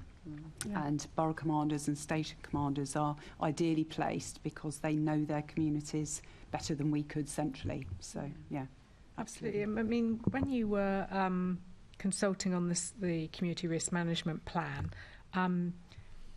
obviously you talked about some of the work you did, but I noticed in some of the paperwork I was reading that you had relied quite heavily on Lambeth Country Show. 120,000 people engaged there out of, I think, 200,000 for the entire consultation. Now, I know the show, and it is a big event, but did you engage in other large events like that all around London? And is that also part of your being out there in the community work of your borough commanders that you want to sort of build into your ongoing engagement? Absolutely. So that was part of our stakeholder mapping. We looked at events across London that we could, naturally just have a presence at, do some takeover events, and we did it across London. So we attended, I'm just trying to think of some of them. I suppose, we attended everything from the country park style events to events that were, for example, being run by deaf and disabled communities. So yes, we did large scale events and also kind of more grassroots events. We literally just looked at where we could, we put a call out really to London councils as well. And we asked, what events will you be running? We asked what we could partner at. So that was definitely our approach. That's part of your ongoing work now as well. But in terms of the numbers, the numbers who attended, I mean that was an estimate, the country park, weren't included in the total numbers of our respondents. Okay. So the respondents number is literally people who responded to the consultation through whichever platform they used. So we used Talk London. We had a mirrored platform. Same questions, just different accessibility, and obviously we made paper copies available. And so we attended those events. Sometimes it was different for different events, but sometimes about raising awareness of the existence of the consultation. To hand out paper copies, we handed out thousands of paper copies of the consultation at those events, because we were concerned that people wouldn't necessarily have the accessibility for online responses. We received very few paper responses, I have to say, but perhaps we didn't go about it in the way that we might do next time. We'd sort of think about how we could do that. And I think, listening to colleagues at TfL, there's lots of good ideas out there that I think we would. And other things. We did use QR codes actually. We did use QR codes, but there's lots to learn from and build on, I think. Lovely, thank you. Thank you. I've got a couple of follow-ups from Assembly members, but I just wanted to come back quickly to TfL, and because I think you are the only body here with an app, but correct me and I'll be embarrassed if I'm wrong. But when I open the TfL app, you know exactly where I am. That's the first thing that comes up, is a little dot. Is there any way that built into that app, and presumably this would be fairly free, it could alert me if there's a consultation in the area, and it could be just the tick of a button, basically, and that might get some of those responses from that middle group you say that you were talking about? It's not something we've explored so far, but in the past we have, when it was web-based purely, we did have on the journey planner for bus routes, when bus route consultations were happening. We did indicate on that. That's an area where we can definitely explore more about how the app works and how we might be able to use that, but it's not something that we've specifically talked to our tech and data people about so far. Thank you. Assembly Member Ahmed. Thank you, Chair. Natasha, you have given some real detail about how you've reached out to marginalised communities. With just building around that, with the new Met for London plan, are you confident that marginalised communities and those communities that very specifically said that they did not trust and do not trust the Met, so Black Londoners, LGBTQ plus communities, they were reached and that their comments were taken on board? And can you give examples of how that outreach happened, please? So, as the Met were developing their plans for engagement around new Met for London, they did engage reasonably well extensively with us. We had a cross-City Hall group that we worked with them to talk to them about their plans and try and offer some advice and support for what they were doing, which I think was actually very helpful in terms of being able to reach all of our networks across City Hall, as well as the networks that they themselves would have in the locality, and including kind of local authority partners networks also. There was obviously a lot of work around those underrepresented groups or seldom heard groups, those we know who have least confidence in the Met in many cases, and in this example they did more consultation than they'd ever done for a Met strategy. So I think that was actually quite significant. And of course it started the building blocks for the work they're doing under Strongest Ever Neighbourhoods, with the new superintendents in the local areas who of course led a lot of those local events and will continue to do that as part of their ongoing development work. So I think there was a lot of work around that to try and understand those views. And of course that was building on work that we had already done, that they had already done around the police and crime plan, the information we can get through our surveys in terms of understanding some of the concerns of those communities. So there was a lot of evidence base for them to build upon to do that. So I feel that they did a lot of extra work in this occasion, and more than they'd ever done before, so they've got a good foundation going forward. So practically, what insights were gained and what changes were made as a result of those consultations? I'm trying to think off the top of my head because I don't have the plan in front of me, but I think practically one of the things I think that was really beneficial in terms of the work they did in this space was that they had to establish the principle that reconnection with communities that was identified in Casey as something that was missing, has been missing, and it was a really good platform on which to do that. So I think that was a really kind of practical demonstration of the Met saying, actually, we're going to be more visible, we're going to be out in your communities, here's your new neighbourhood superintendent, here we are, come and talk to us, and lots of people welcomed that. Did you want to come in, Kenny? Sorry. Yeah, just building on that, I think one practical thing, if you look at it, was the communities first, which is now one of the principles, which is actually in the new Met for London. And what is the demonstration of that? Well, I think in the past, when the Met would have launched one of their new strategies, we know what would have happened. It would either have been a speech at Rousset or somewhere or something along those lines, or in a sort of paper press release. Instead, this time you had Mark or Lynn and his senior management team going out to each of the boroughs. Now there can be arguments about did it work perfectly, but that, I do think that's a demonstrable difference as a result of what they'd heard and the approach that they wanted to take to actually taking a communities first approach to all of that. Okay, thank you, Chair. Thank you. Assembly Member Boff. Mr MacDonald, I think you used a phrase earlier, a stakeholder engagement forum. Is that a thing, or is that just a general description of? There's a number of different forums that our stakeholder advocacy team hold relationships with. So that might be bringing together particular organisations that might represent a particular protected characteristic. So I think I used one of the examples that there is one of the forums where it might be focused on organisations, charities that might represent older people. So there's a list of those that we can provide of what we do on that. That's what I was fishing for. So what are your reference groups for disability? Is there a specific forum for that? Yeah, I handily have them in front of me, so it's fair for me to take over. So within the Inclusive Transport Forum, there's Alzheimer's UK, Age UK, Transport for All, Disability Rights UK, Inclusion London, Leonard Cheshire, the Pocklington Trusts, APDA, Scope, RNAB, Guide Dogs, Wheels for Wellbeing, WizKids, and more, it tantalisingly says. So we can follow up with the full details of who comes to get one. But we've also got Healthy Streets advisory groups, business advisory groups, freight and logistics forums, Vision Zero and road safety forums, and then the youth panel. So we can send through the full membership of those if that would be helpful. I mean, do these forums meet on a regular basis, or are they just summoned together when needed? So there will be regular. I'm not sure how frequent all of them are. I know some of them, I attend some of them, and they are regular, and they're kind of regularly diarised, and the agendas are kind of jointly agreed.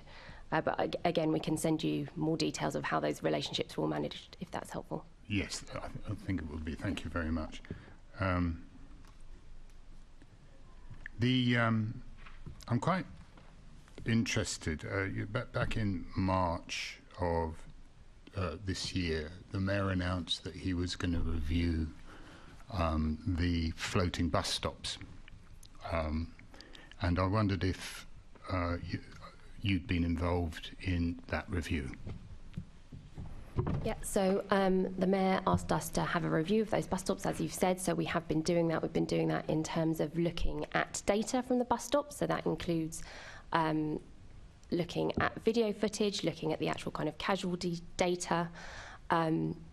I'm trying to remember all the different bits of data that we've used. So the video observations are there to help us, even if there haven't been casualties, can we see that that's because of some kind of behaviour or interactions that we should be picking up? So we've looked at those for particular bus stops. We've been engaging with road user groups and older and more vulnerable people who we know have been concerned about the use of bus stops. So there's been an advocacy kind of piece in that as well.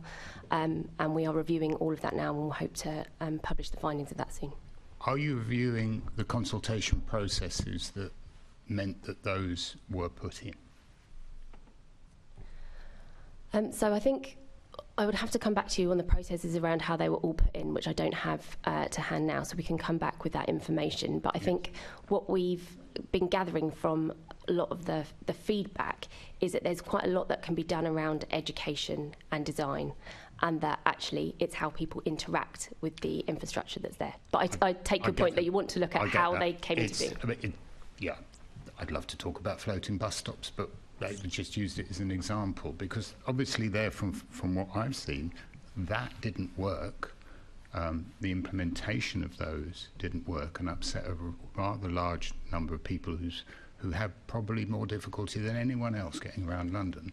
And I just wondered how that consultation process resulted in bus stops which not everyone was entirely happy with. There was one group that was very happy with them, but not another. In terms of the equalities impact assessment, have they been reviewed recently, how we do them? So our diversity and inclusion team have recently looked at our equality impact assessment process and have been running training programs across the business, because these are documents that are created by our project sponsors. They have the detail to look at what the proposals are and how those would impact those particular groups. I think there's a recognition that there's always more that can be invested in that to help the understanding, the ability to create that information. I think the forums now are becoming much more accessible to people. Perhaps in the past they were a little bit too bureaucratic, and there's a bit more of a plain English approach or clearer approach to setting out the information in them than there was in the past. So I think that's a definite learning and improvement we've made in recent years. And something we've always done within the consultation team since around about 2020 is we made it a standard practice that equality impact assessments should be a standard document that's presented as part of the consultation. My ambition is that we hit 100% target of achieving that. There's always some instances where there may be some late changes or issues in producing the equality impact assessment, but I think we're in the very high 90s of producing that for every consultation we do. And if we're not if we don't have the EQI there at launch, we make people aware that it's a document that's coming, and we make sure that it's shared with people when it is available. And if we need to, if for any reason there's a particular delay in getting that out, we will always consider if it's obviously a key piece of information, whether we need to extend that consultation or not, because we do see it as an absolutely essential piece of information for people. Thank you for that. I think a lot of policymakers, whether it's a local authority or whatever, or a mayor or whatever, they just want to see that the equalities impact assessment has been done, and they kind of trust it. They assume it's complete. Curiously enough, back in 2020, we had an admission by the previous deputy mayor that on the introduction of the scheme at Bishopsgate, that they had not modelled the impact of the scheme at Bishopsgate. They had not modelled what the additional journey times and therefore probable additional costs for disabled people would be. So much as they said it might affect them, they didn't do any modelling. Is that something since 2020 you might be doing?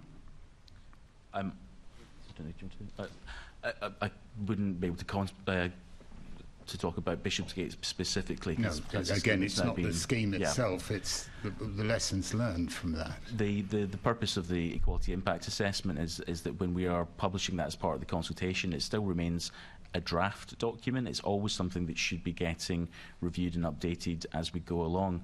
The great output of our consultations is that where we start to gain further insights into those particular impacts on the people within the EQIA, that they're able to then, the sponsors are then able to reflect on that and then update the EQIA themselves and keep that as a live document that progresses and is reviewed throughout the process of the any future implementation of that particular project. Those methodologies would be transparent of creating the EQIA. The TFL approach is the TFL approach. It's very much shareable, yes. Thank you. Thank you very much. Thank you, Chair. Thank you. We're normally very much a push onward committee, but I'm looking at the amount of guests we have today, and I'm going to propose to take a 5-minute break. I think the probability that somebody needs a comfort break over that side is high. So if we could break now and be back at 3:48 on the dot, that would be great.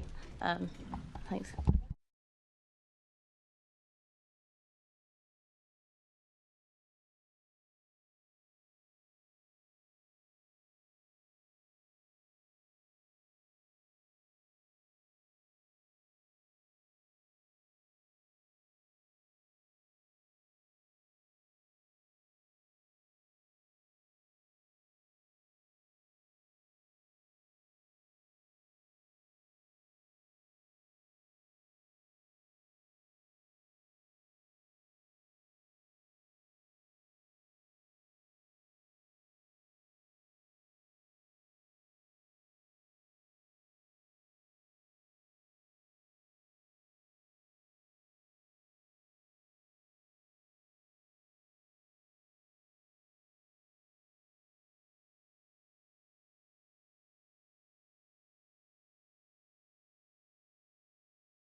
Thank you for all being very prompt for your comfort.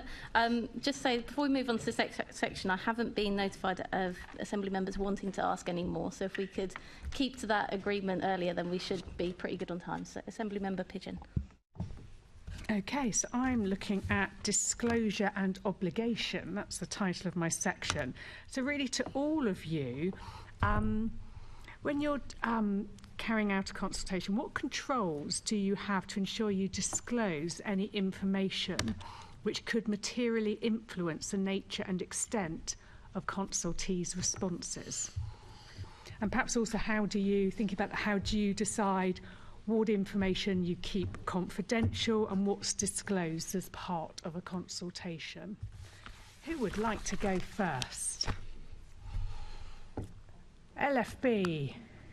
I'll go first, although it's crucially important. I haven't got lots to say, but in terms of controls, we identify whose job it's going to be to monitor the responses as they come in, to see if actually then the responses are questions of substance that require further information, so that we can provide that information in a timely fashion. So we identify whose responsibility that's going to be, and we have feedback loops from the borough commanders' sessions and things like that, so that we are providing that information in a timely fashion.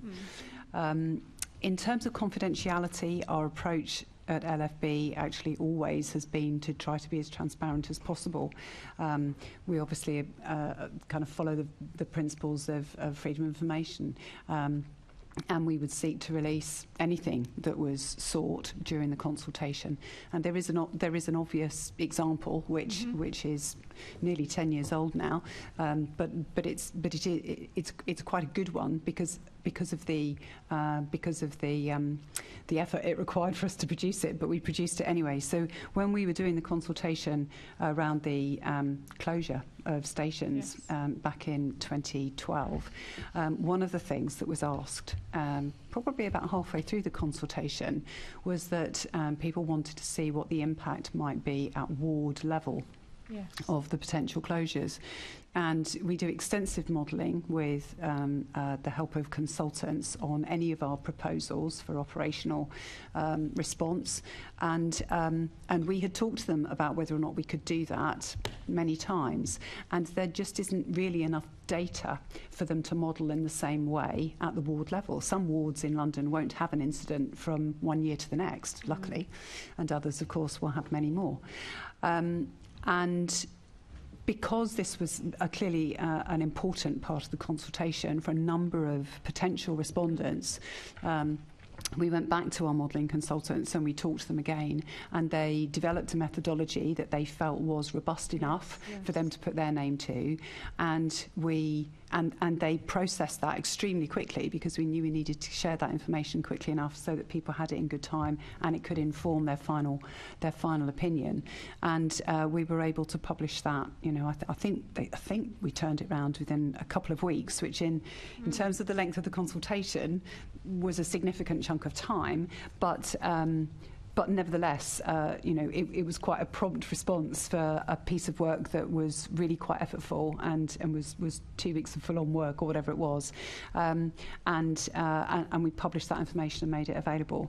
And I hope people found it useful. I trust that people found it useful. That was something around response times, how they would change with the closure. Yes, I can imagine that's an obvious question the public might ask. Well, if you're closing this one, how's that going to impact on how quickly you would be able to get to my home? Yeah, it was a perfectly reasonable request. It was just really difficult to respond to it with in a way that we felt confident, that we could have some real confidence in. But we found a way to do that when we realised that it was something that people definitely needed to know, and that would be our approach.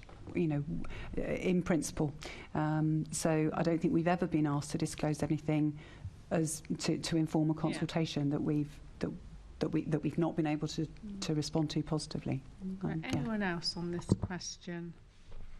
I mean, TfL Fraser. From TfL's perspective, we also start from the point that we should be transparent with everything that we have, that things are there to be disclosed, unless there's a legitimate reason, either commercial or data protection related. So when it comes to things like our consultation reports, we will obviously not release information that might be personal identifiers to people. We won't release personal information in that respect. But we do stakeholder summaries for groups that provide a response. And so, yeah, we try to take it from the perspective that we are as transparent as possible with all the information received, the way that we've approached that, analysed it and presented it.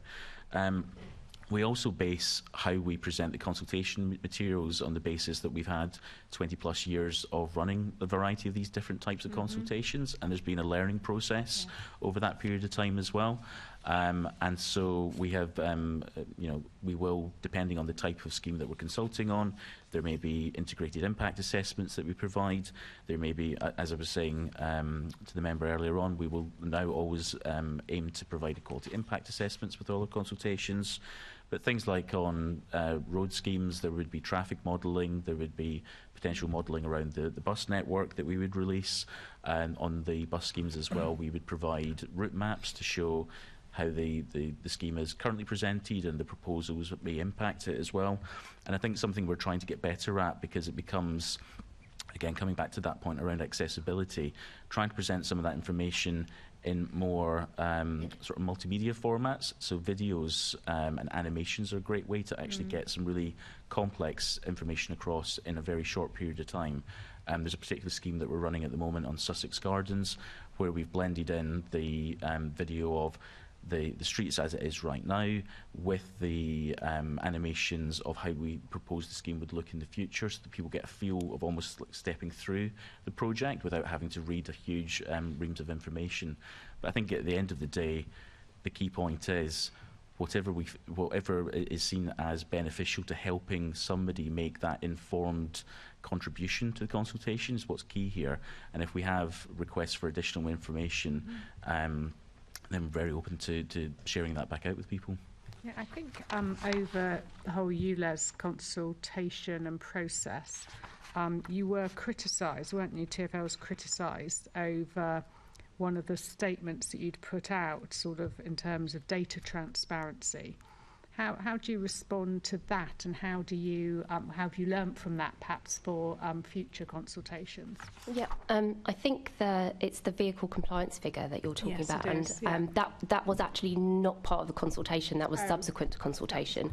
But you're right that we released the figure without releasing the data behind it. But as soon as that was raised with us, we published the data behind it. It's on the website with an explainer.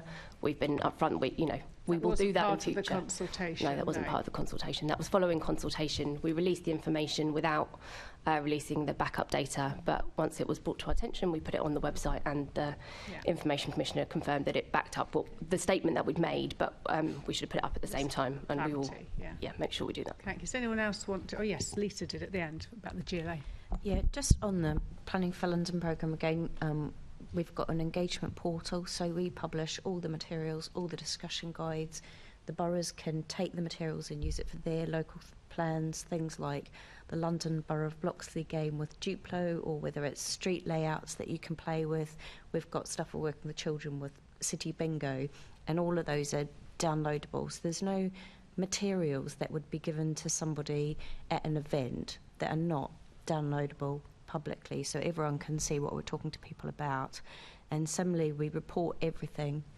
It's not attributable though, so it's written up in that way. And we also will publish which groups attended, not individuals. We'll give the numbers of individuals, but groups.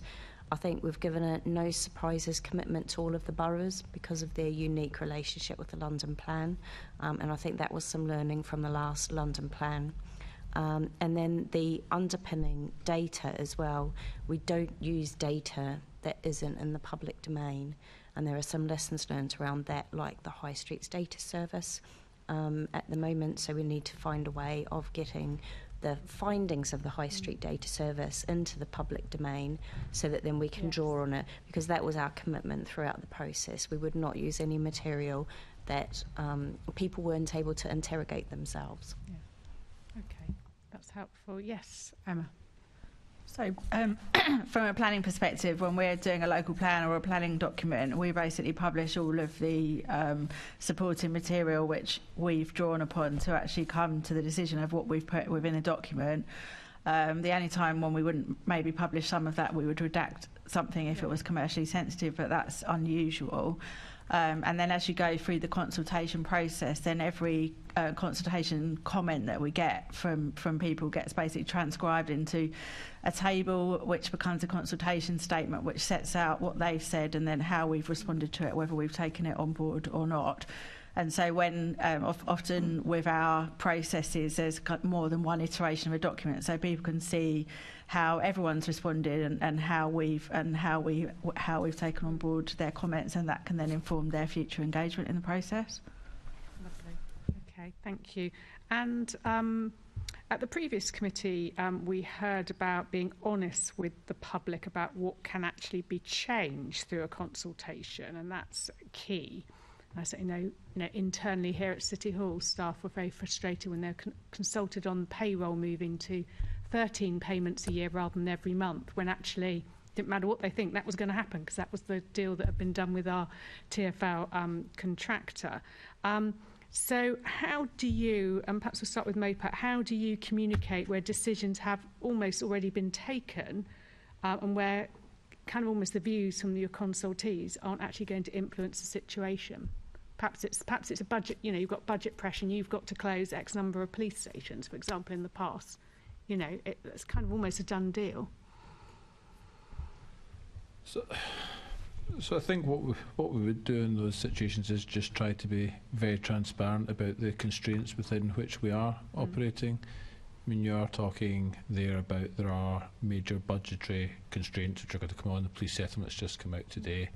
That will place things. I think there are other things though about it's saying what is within the sphere of influence and what isn't, and what are the principles which are going to then underpin the decisions that are made as a result of that. And I think quite often the principles will be up for debate, and again that's why you consult, because you do get the better outcomes as a result of that. You hear things from groups you might not otherwise have thought of yourself, and you try to introduce. But I do think it is just being genuinely trying to be transparent about that right at the outset, and sometimes obviously that's not going to be clear. For example, we did the policing crime plan.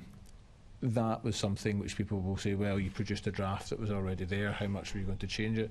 But that was obviously based on what we'd heard from the ongoing public attitude survey that we'd had at the time that had been going on for years. That was based on all the victim surveys that we'd had for years. It was based on ongoing engagement. It was based on the fact that we'd just done the Mayor's Action Plan. So we're in a slightly odd position. That's not odd, I suppose, but we have, if you think about it, nearly 40,000 responses every year to us between victims and others. Every 3 years we consult with about 12,000 young Londoners under the age of 16. So we have an ongoing basis. And I think we would always say when we go out to consult, anything can change as a result of this, but we would prefer to give people an idea of where we're actually going, rather than just, because I always think it's easier to edit than to create for people. Yes. So that tends to be where we what we start from. Anyone else want to come in on this? TfL, Fraser. I mean, as Kenny was saying there, I think the importance is the clarity in what you're proposing, because that sets the framework for where people will be providing the answers to the questions you set in front of them.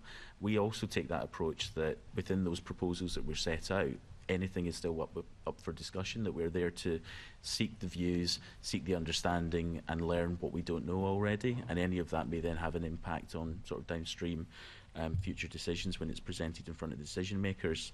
I think a great example of that was, again, coming back to the Central London Bus Review, where we had something like 72, 75 different routes being consulted on. And there was a huge amount, that was then changed as a result of that consultation. It was a huge listening exercise that really took on board those local impacts and started to learn and understand more about what those impacts could make for people. And that then resulted in a huge number of changes to what those proposals were originally set out to be. And I think where we got to a very good best practice example of where disclosure works really well is with ULEZ.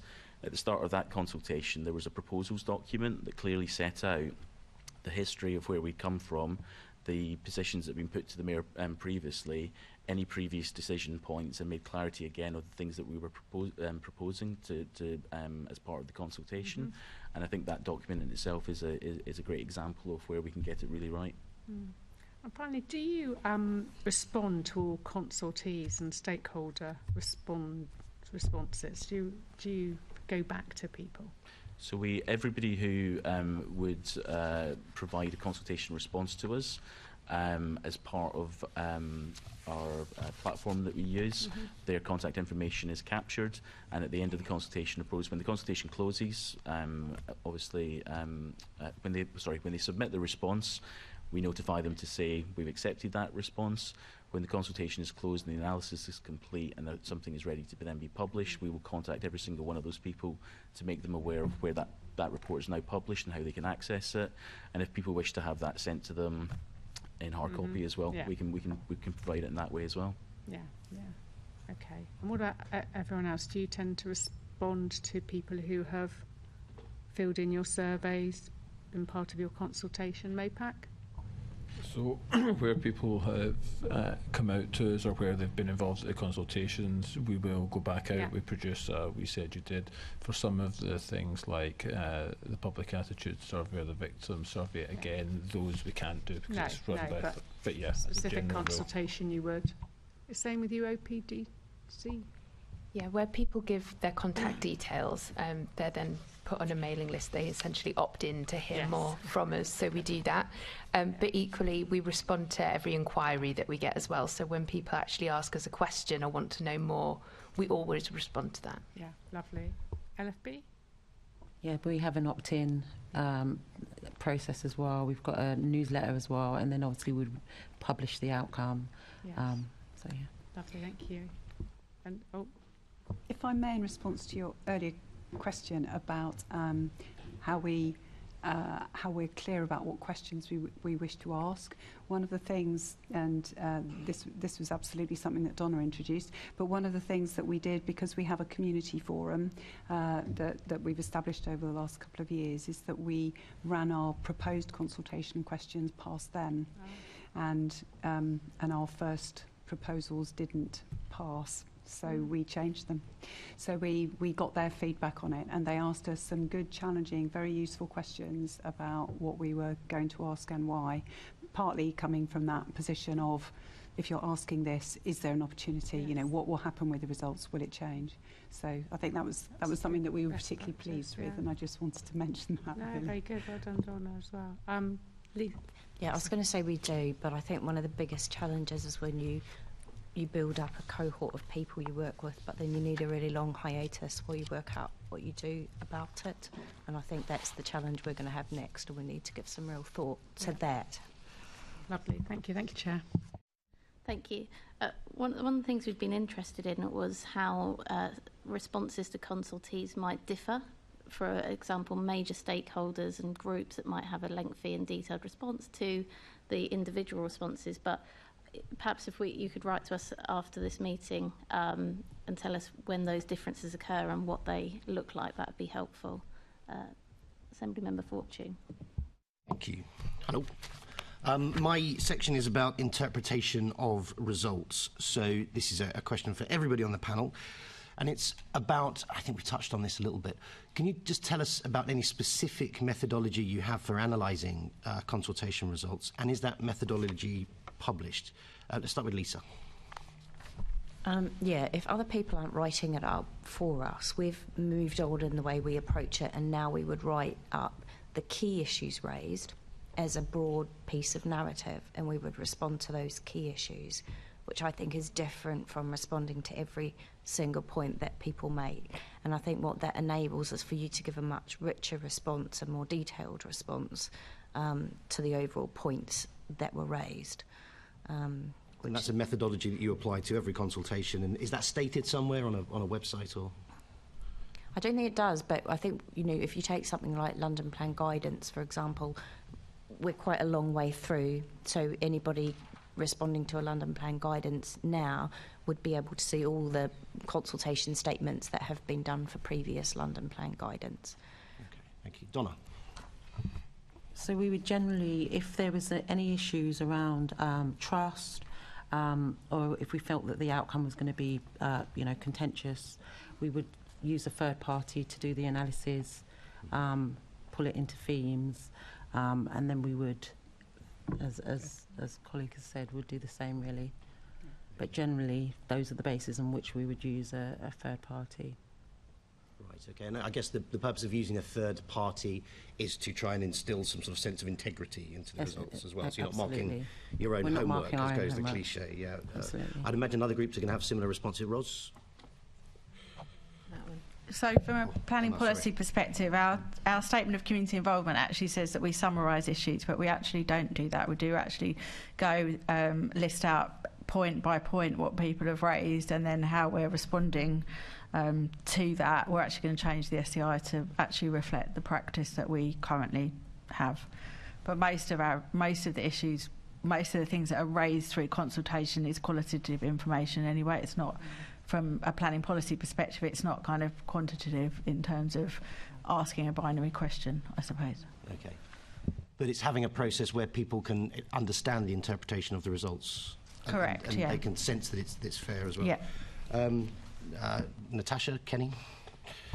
So we have our evidence and insights team, and actually we make sure that they are involved because we've got survey experts in there right at the outset in terms of how the questions are set, so that they're sure they'll be able to do the sort of correct analysis on it at the end, and that they're then able to use that and combine that with the other data and information that we have from our other surveys and the other evidence base that we have, which is also published.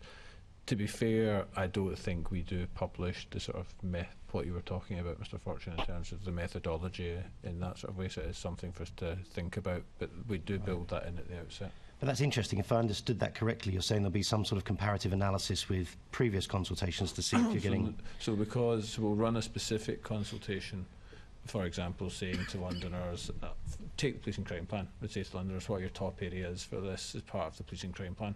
But equally every month, every year we ask 19,200 Londoners across London saying what are your top 3 pan-London areas and what are your sort of top 3 concerns locally. So we'll then be able to compare what we hear from Londoners over the past number of years in a more general sense versus what we've heard specifically in the police and crime plan, and look at all of the data and sort of bring all of that together when we're considering it.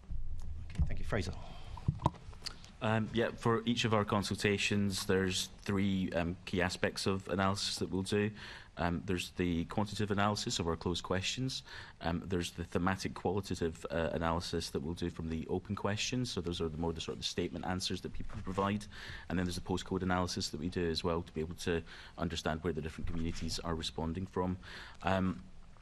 Typically, where we have a small consultation response rate, perhaps less than 500 responses, I have my own in-house analysis team that applies the same methodology that we use with external parties if they do it for us. So we do have a small capacity to do that, but for those larger consultations, I think ULEZ would be a great example of that. We would use one of our providers who are industry leaders that are on that framework to be able to use that, and we've got 3 particular providers that do that for us. So that's interesting. So there's a constant review of those results coming in. A constant review. There's constant processing of the results as they're coming through. Yeah. So the platform that we use for anything that comes through digitally is holding that information there, and then we're able to then provide that through to the supplier or the team that's doing the analysis.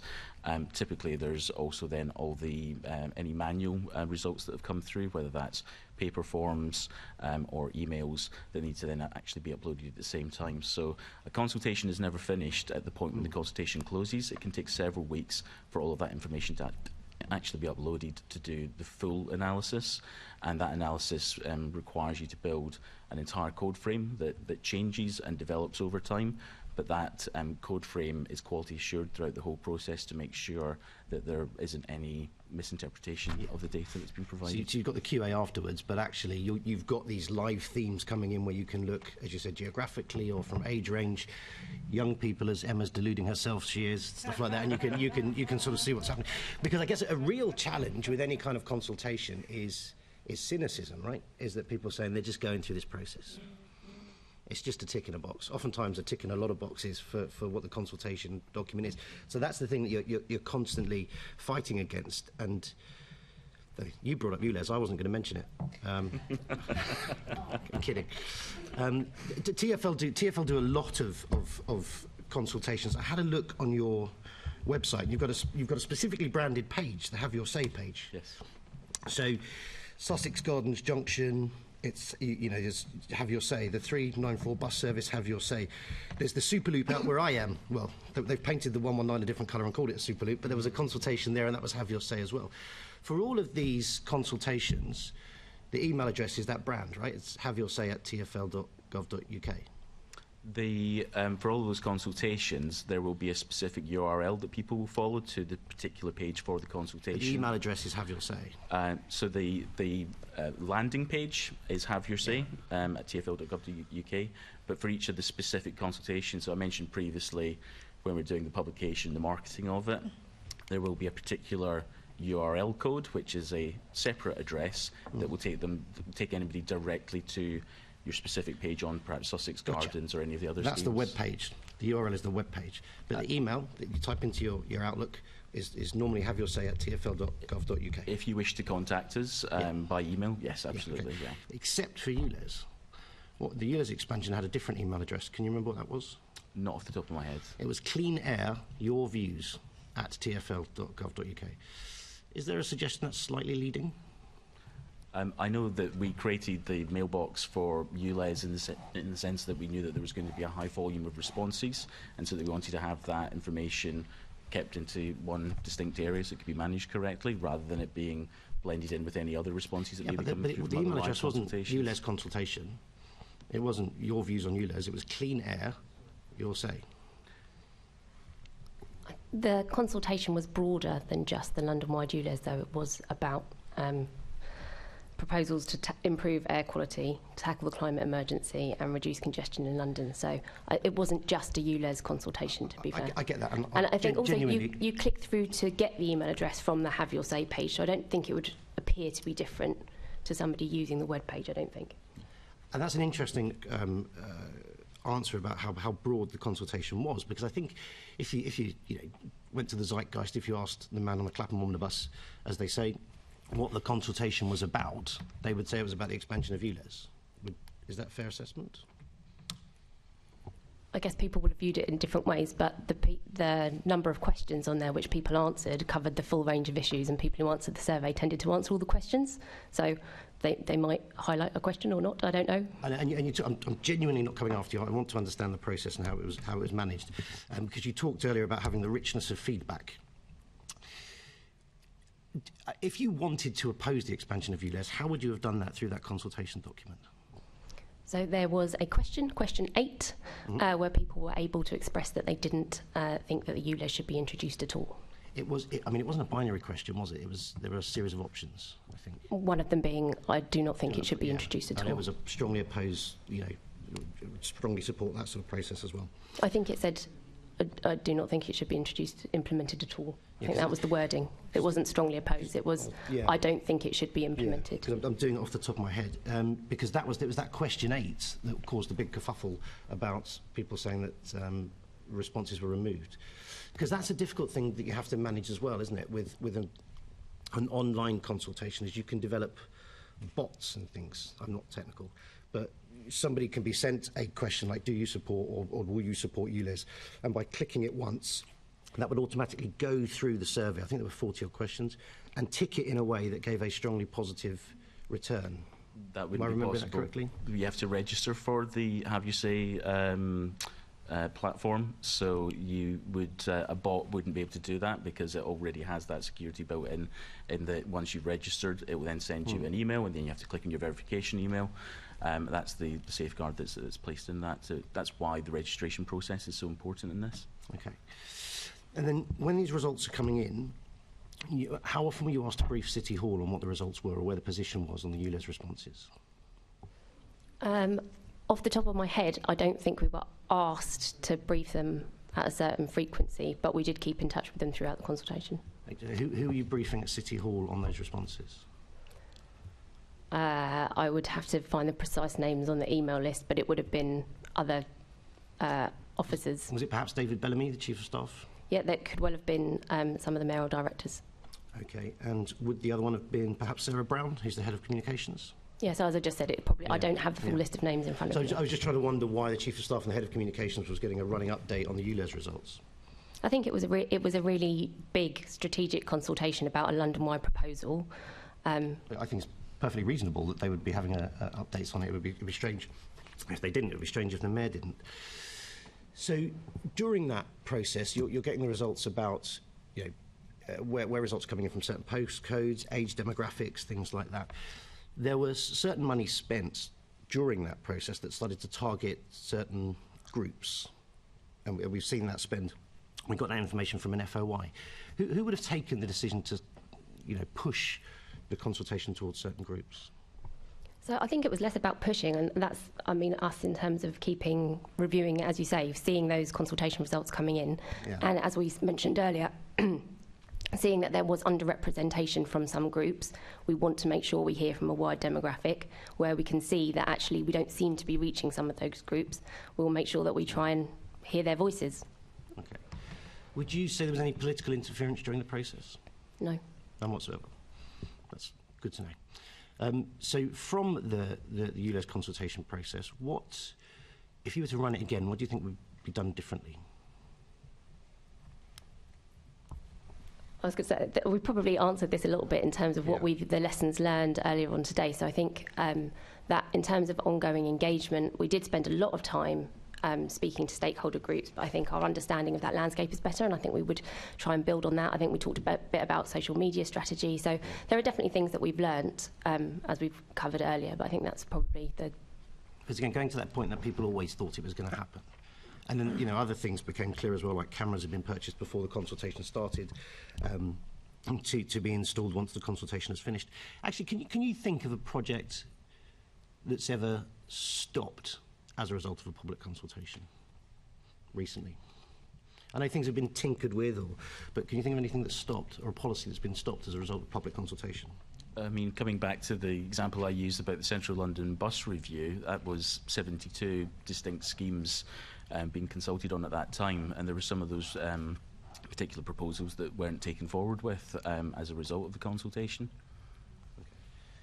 Because we're going to think towards consultations and new traffic schemes in the future. Have you heard of the Project Detroit? Yes. Can you tell us a little bit about that? Yeah, so that's the project where we're looking at how we can bring in-house the existing road user charging scheme. So that's about our tech and data capability to take over when that contract ends in, I think, 2026. Is it with Siemens at the moment? Right. Oh, Capita. Oh, Capita, I think it is, yeah. So it's looking at bringing all of those the congestion charge, the low emission zone, the ultra low emission zone, and it's looking at paper mile road user charging as well, and distance user charging. It's not looking at paper mile charging. Distance user charging, any kind of distance charging. It's not looking at distance user charging or paper mile user charging. It's looking at the existing schemes and how we bring them in-house. Okay. There is no work within Project Detroit about paper mile or distance-based charging. What was the other one, Project 2030? I think Project 2030 is a kind of longer-running project which has been looking at bringing tech expertise into TfL more generally, but there is no work going on now on paper mile charging or distance-based charging. Has there ever been? Yeah, I think we've been quite open about that we've looked at distance-based charging on and off a lot over the years. And exactly, we've been very open. I think, go back to that transparency point, we've kind of publicly consulted on. So if we were to restart, would there be another consultation? If what were to restart? If it were to restart on road user charging, would there be another consultation on it, or would you be using results from last time? I don't really understand the question in terms of restart. If there were ever going to be any development of proposals, they would certainly be subject to public consultation. So, for example, in 2021, my colleague here said to the Mayor, are you going to expand ULEZ to Outer London? And he said no. And then there was a consultation and he expanded ULEZ to Outer London. So when we ask now, is there any work going on paper mile road user charging, the Mayor says no. It's reasonable to say, well, it may come up again in the future, as it had done with the expansion of ULEZ. And I just wondered, if that were to happen, do you think there would be another consultation process? So I don't think this would be different from anything else. At any point, if we have a proposal for any road user charging scheme, that would always be subject to public consultation. Thank you very much. Thank you. Thank you. Assembly Member Ahmed. Thank you, Chair. So these are the last questions, and I think, Chair, the quickest and easiest way of me to do it is to just put them all together and ask for everyone to answer them. So you might want to note these down. So it's about publication of these consultation reports.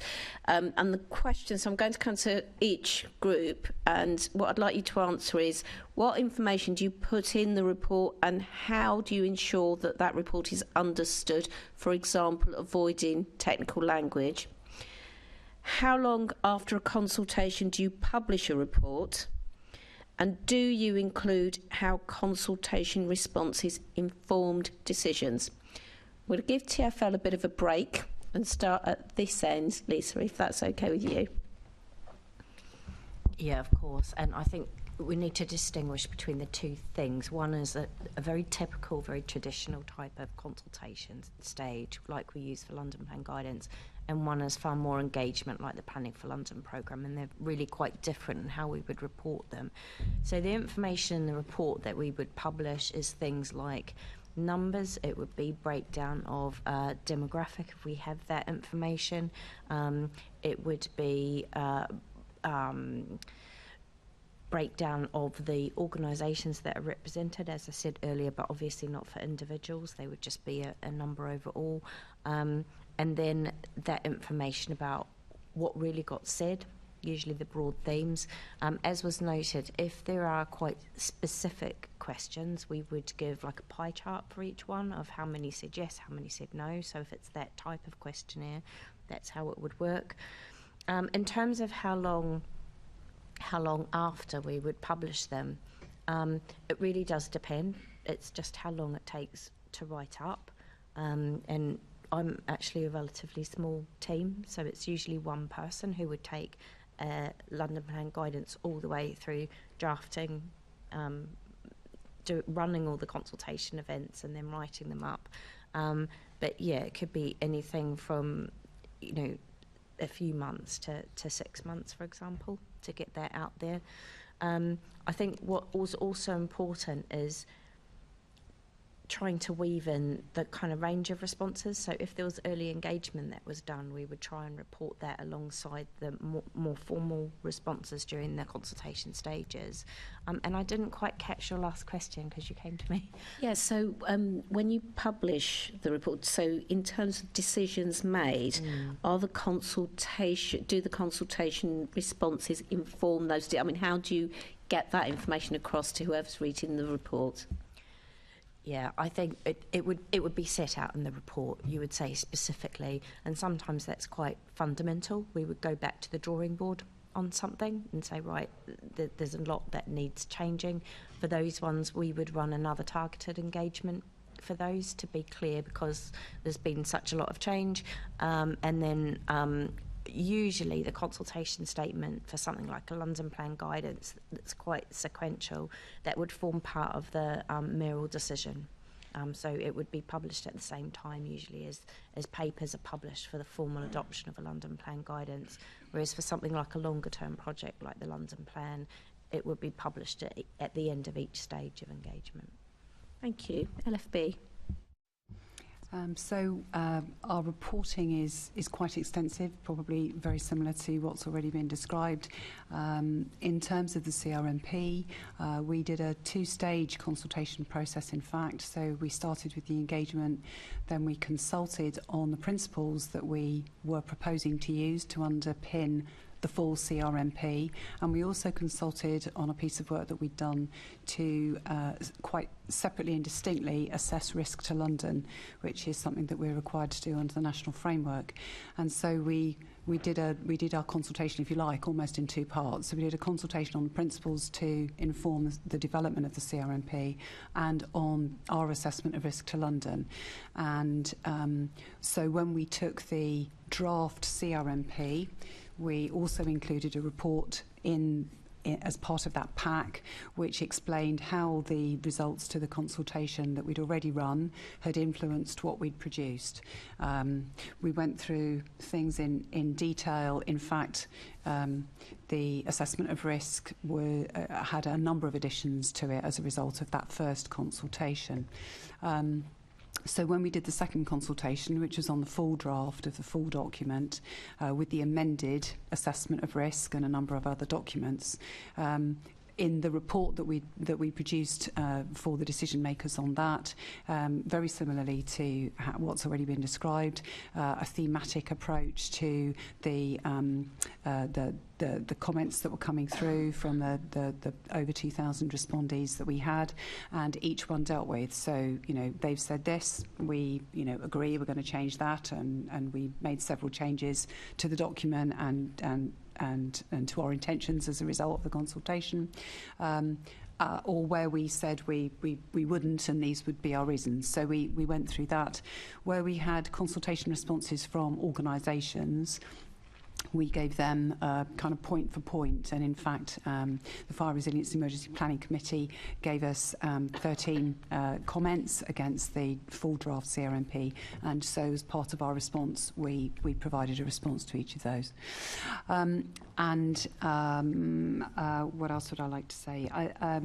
In terms of the length of time between the consultation closing and the publication of our response to the results and our analysis of the results, we have in the past always wrapped that up in the decision makers report with the final recommendations. But with we've just undertaken a public consultation on a specific proposal about our response to automated fire alarms, and actually we're planning on doing that differently, and so we will be publishing our analysis and our thoughts on that in response to that prior to taking the decision. So we will do things separately, and in terms of that timeline, again, it is about a very small team doing that analysis, and we'll do that as quickly as we can, but we do intend to separate it out from the consultation. So, yeah. And do you show how the consultation responses informed the decision? Yes, in so much as if people said they wanted this, then we will say yes, and you will see that we've added this section in the document, or we've changed our mind on that. And in fact, when we consulted on the London Safety Plan for 2017, we had one proposal that was to move a second fire engine from one fire station to another, where we felt it might be of more benefit brought, to that local, but to the London-wide community. And in fact, there were a significant number of respondents that said that they didn't support that proposal, and so we didn't do that. We agreed to come back and review the impact of not doing it within a year and to make a final decision, and when we reviewed it, we agreed that we would keep the second fire engine where it was. So sometimes we've made quite significant changes as a result of consultation. Thank you. OPDC. Yeah, I mean, our response is very, very similar, to be honest. Our consultation reports detail a methodology of how we've consulted quite carefully, kind of the who, the what, the where, the how. The engagement summary report, which we were talking about earlier, actually goes one step further and details demographic data as well around the participants of who involved, to show that we engaged inclusively. In terms of the consultation responses, we publish within the consultation report every consultation response in a table, and next to it detail whether that feedback has been incorporated. If it has, we explain how. If it hasn't, we provide rationale as to why not. And in terms of publishing reports, I think very similarly, it's usually when the draft document is published. However, with the community engagement summary report, that was before formal consultation started. So we do sometimes look at these things in terms of a case-by-case basis. Thank you. MOPAC. Apologies. Yeah, so we, similar to others, we publish a consultation summary which sets out the methodology, sets out the themes, sets out a list of people that have been consulted with. Would also provide reports on any specific surveys which are done and our assessment of them. When we did the PCP, we also produced integrated impact assessment and the evidence-based technical notes to go alongside some of the measures for some of the specific, more specialist feedback which had been provided about why things like that had been chosen. So, yeah, very similar to everyone else. How quickly do we do that? As quickly as is kind of reasonable. We have for some of our stuff, it's a statutory deadline to publish something, so we'll need to meet that. And then we also try to produce an easy read version, which sometimes has to come a little bit afterwards, simply because actually they need the final report to then be able to produce an easy read version of things. Thank you. And TFL. And very much echoing what the rest of the panel has said, the consultation report is there to be a clear and transparent audit trail of the consultation process, so definitely it will always reflect what we've consulted on, who we've consulted with, how we've consulted, the approach that we've taken, and the methodology we've used for the analysis. It will then show the quantitative and qualitative analysis, and that qualitative analysis will be arranged by the thematic codes that have been presented for that, and then all of those themes that have been identified to ensure that we have a response to show how we've considered those particular themes and provided a response to it. There was a response to issues raised report. Sometimes, depending on the nature of the consultation, that might be available at the time that the consultation report, the sort of factual report, is being published. That might already be completed. In some cases where the project team may need a longer amount of time to consider some of those themes that have been raised, that response to issues raised report might come at a separate point in time, but we will always indicate to people if that's the case, and we will always make sure that they're aware of when that secondary report might come. As far as how long to respond, I did actually look at this the other day because I thought this might be one of the questions that came up, and I know the government sort of best practice guidance is around about sort of 84 days from end of consultation to publication, and I think the industry as a whole is probably erring towards 115 to 120 days at the moment. That's from the Consultation Institute. I think we land somewhere in between the two of those. I know very recently on some of the Superloop consultations we've had a very, very efficient process that we've learned from, and some of those reports came out within 7 weeks of the consultation closing, so well within the government best practice guidelines. Thank you. Thank you, everyone. Thank you, Chair. Thank you, Assemblyman Ahmed. I love your work there with collating those questions and getting them home. That does reach the end of our question and answer session for today. I'd like to thank all our guests for answering those questions. We just have a couple of items which I think we're going to move through very swiftly and then close if that's okay. So can I ask the committee to note the report as background to put in questions to the invited guests and note the subsequent discussion, and delegate authority to the chairman in consultation with the deputy chair and party group lead members to agree any output arising from the discussion. Thank you. Moving on to item number 9, the Secretariat Quarterly Monitoring Report, May-July to 2023. Can we note the Secretariat review? The GLA Oversight Committee work plan. Can I ask the committee to note its work programme for 23 to 24? The date of the next meeting will be here on the 17th of January 2024. Just realised that's my son's birthday. He's going to be upset with me. At 10 a.m. in the chamber in City Hall. And number 12, any other business? I have no urgent business, so therefore I close this meeting. And thanks again to our guests for coming.